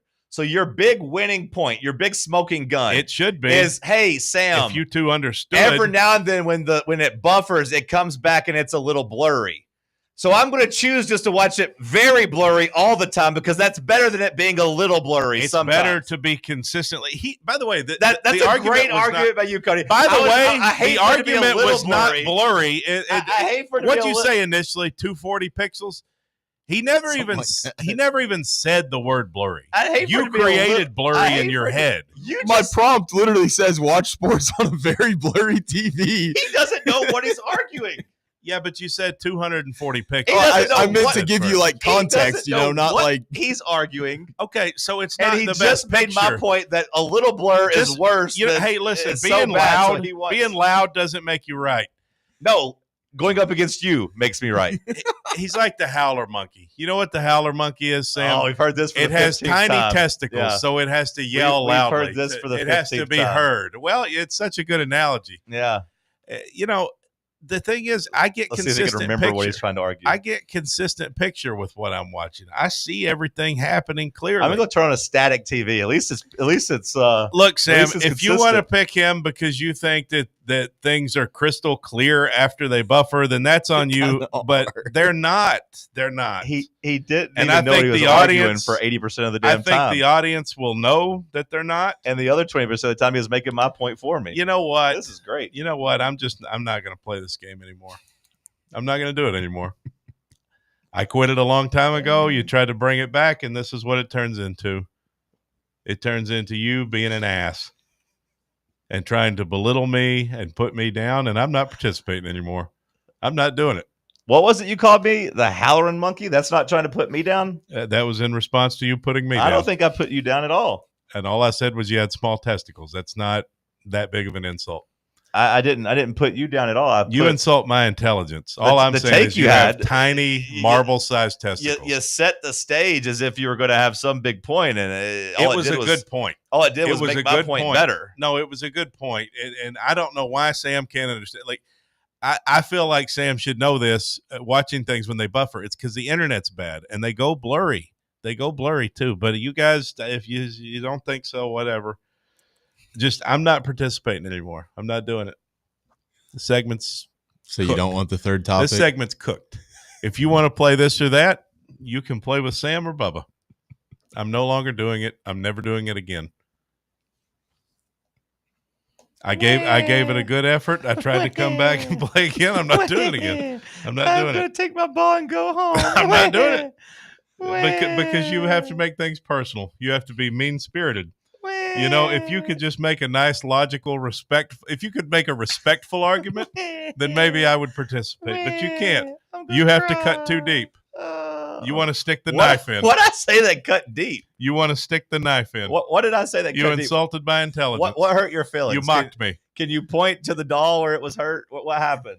So now we're going to make light of molestation. That's great. What hurt you? You have to be personal about it. What did I say that was personal? You say very hurtful Again, you're the one that called me a monkey. You mocked me. You insulted me. You belittled me. Can I have an example? I'm not playing anymore. You know what you did. He doesn't even have an example. That right there, what you just said there, doing that, that's what you did. It's very rude. And I won't stand for it anymore. Well, sit your ass down then. I will. I'm retiring. Always 10 minutes late or an hour early. Last call on the other side. Let's go to break. Let's talk sports on Fan Run Radio. Big Orange Country's home for sports. This is Fan Run Radio. Located in Knoxville's historic Old City, Barley's offers great food, live music, the best draft beer selection in town, and now your new favorite place to watch sports. Their indoor projector is perfect for any weather, and they've revamped their upstairs area with more TVs to take in all of the action. Their menu features hand-battered chicken tenders, juicy burgers, fresh salads, and the tastiest pizza in Knoxville. You can enjoy their happy hour drink specials daily from open until 6 p.m. Barley's Tap Room and Pizzeria. Citizens National Bank. Kick off this football season with a CNB Plus Perks checking account. Move downfield with free online and mobile banking. And cross the goal line with extended evening hours and Saturday banking. Banking at CNB has its perks. Find out more at cnbtn.com. Citizens National Bank. banking never felt so good. Member FDIC. Ready to launch your career? Axel Logistics is a leading third-party logistics company where excellence is an energy. With an award-winning culture, Axel proves that positive outcomes come from a positive environment and a work hard, play hard mentality. At Axel, the drive for success is infectious. And with an uncapped commission structure, hard work isn't just noticed, it's rewarded. For those with big goals and even bigger dreams, Axel Logistics is the place to start your career. Got a flat tire? Strange noise under the hood? Don't stress. Roll into Matlock Tire and Auto Service. From oil changes and brake repairs to brand new tires, Matlock's certified techs do it all. Fast, friendly, and fair priced, Matlock is the home of the price match guarantee. Bring in any competitor's ad and Matlock will match the exact same tire for the exact same price. Matlock Tire and Auto Service. 5 locations in East Tennessee. Visit MatlockTireService.com to find the location nearest you and schedule your appointment. Are you tired of waiting on interest rates to drop before you start saving money? I'm Chris Burleson with University Lending Group, and I've got a better way. With a traditional closed-end mortgage, most of your payment goes straight to interest, not your balance. But with my Smart Loan, every deposit you make cuts your principal immediately and reduces interest in real time. On average, my clients pay off their mortgage in just 7 years. Call me today at 865-388-7634 or visit smartloantn.com and let's turn your income into financial freedom. NMLS number 332941. Got a problem tree looming over your home? Call ECR Total Landscapes. Whether it's trimming, removal, or storm cleanup, our certified pros get the job done safely and efficiently. We're licensed, insured, and ready 24/7 for emergency calls. Big or small, we cut them all. ECR Total Landscapes. Call now for a free estimate, 865-384-2012, and mention promo code FANRUN for free stump grinding on any tree removal now through the end of the year. Also, visit us at ecrtotallandscapes.com.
Then they were the Chicago Cardinals. Up until 1960, they were the St. Louis Cardinals, which had to be confusing for the baseball fans.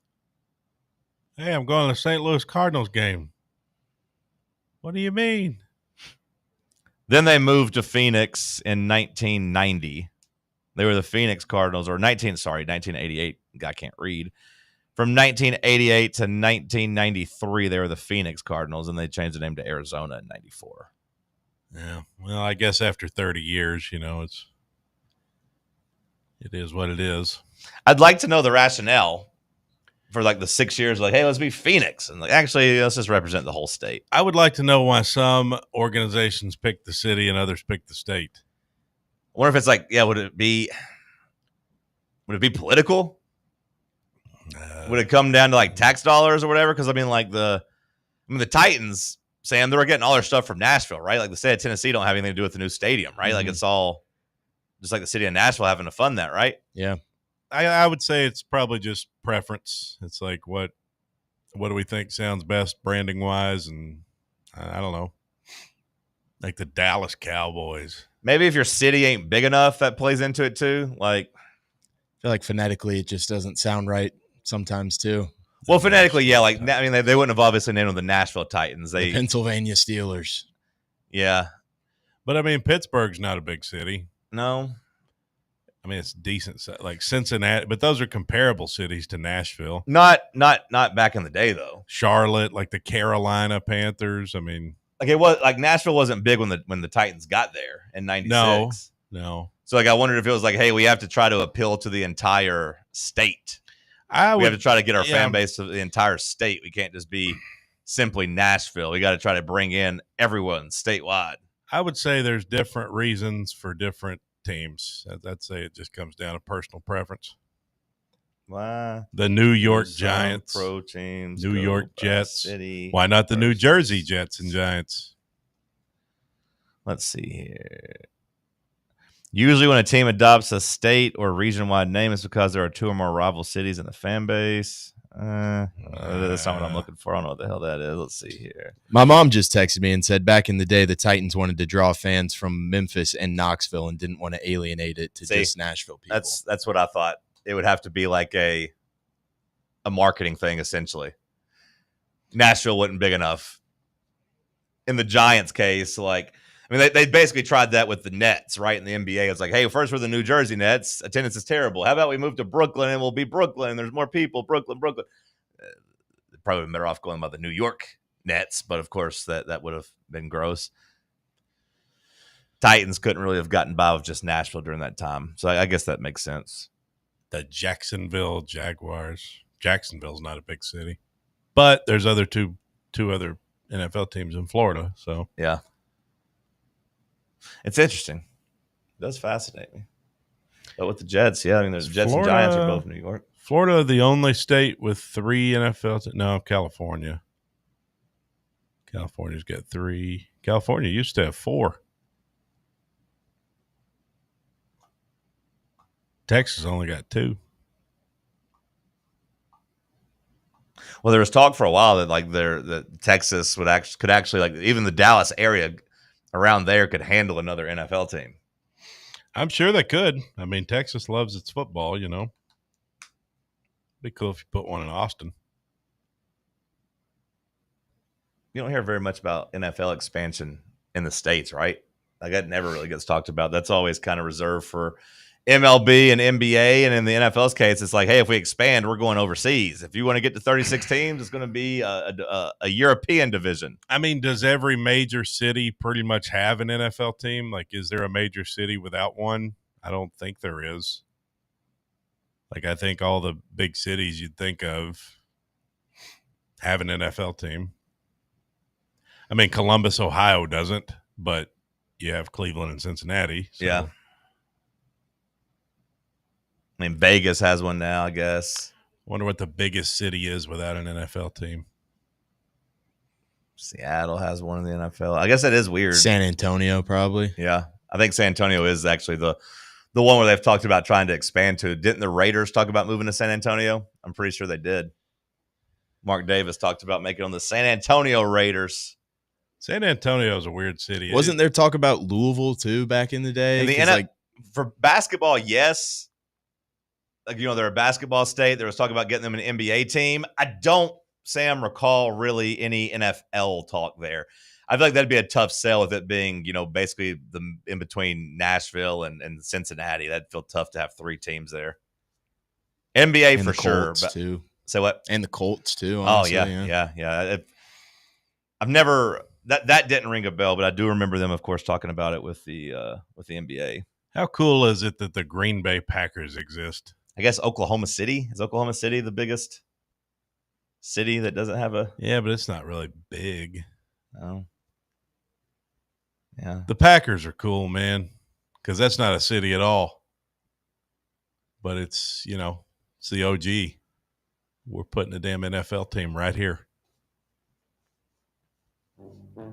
That was a weird discussion to end the show. My bad. I don't know how we got there.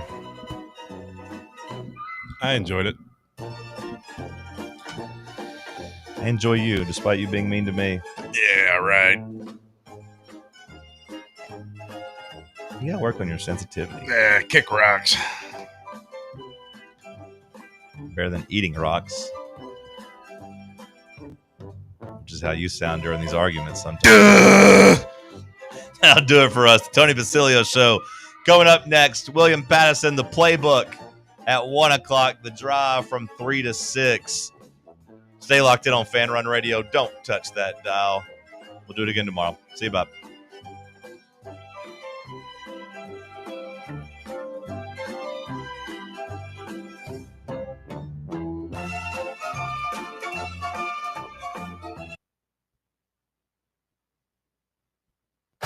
Take Fan Run Radio with you on the all-new Fan Run app. Just search for Fan Run Radio wherever you download your apps. Merritt Garage Doors and Services has been serving the East Tennessee community since 1963. At Merritt, quite simply, the customer comes first. Their door specialists will not try to needlessly upsell you because they are not commission-based like other places. This allows them to focus on your needs and not their pockets. They offer a range of beautiful garage doors in a variety of styles to suit the architecture of your home, and they will supply and install a wide range of garage door openers and accessories to take your garage door to the next level. To request a quote or schedule a service repair call, visit merrittgaragedoor.com. Hi, I'm Chris Burleson with Knoxville Mortgage Brokers. Are you dreaming of owning your own home? Whether you're a first-time home buyer or a seasoned investor or looking to refinance to pull out some cash, pay off debt, or simply lower your payment, I'd love to help you turn your dream into a reality. I'm a native Knoxvillian with over 20 years of experience in the mortgage business, and I understand how important it is to custom tailor the mortgage process to your unique financial situation, ensuring you get the best rates and terms available. Call me today at 865-388-7634 or visit my website at knoxvillemortgagebrokers.com. Go Vols. The voluntary reaction. This football season, tune in to Big Orange Country's post-game radio free-for-all, The Voluntary Reaction, presented by the Griffin Law Firm. We'll be live on the Fan Run Radio app as soon as every UT game is over, taking your calls and breaking down the game to levels that can only be described as beyond scientific. So tune in and drink with us from the keg of glory or drown in the pool of despair. The Voluntary Reaction on Fan Run Radio. The Voluntary Reaction. Raw, unfiltered, real. Running a business, coaching a team, planning your next big event, you need more than just gear. You need SM Athletics and Logo Solutions. Custom uniforms, branded apparel, promotional products, done right, done fast, and built to show off your brand with pride. From local businesses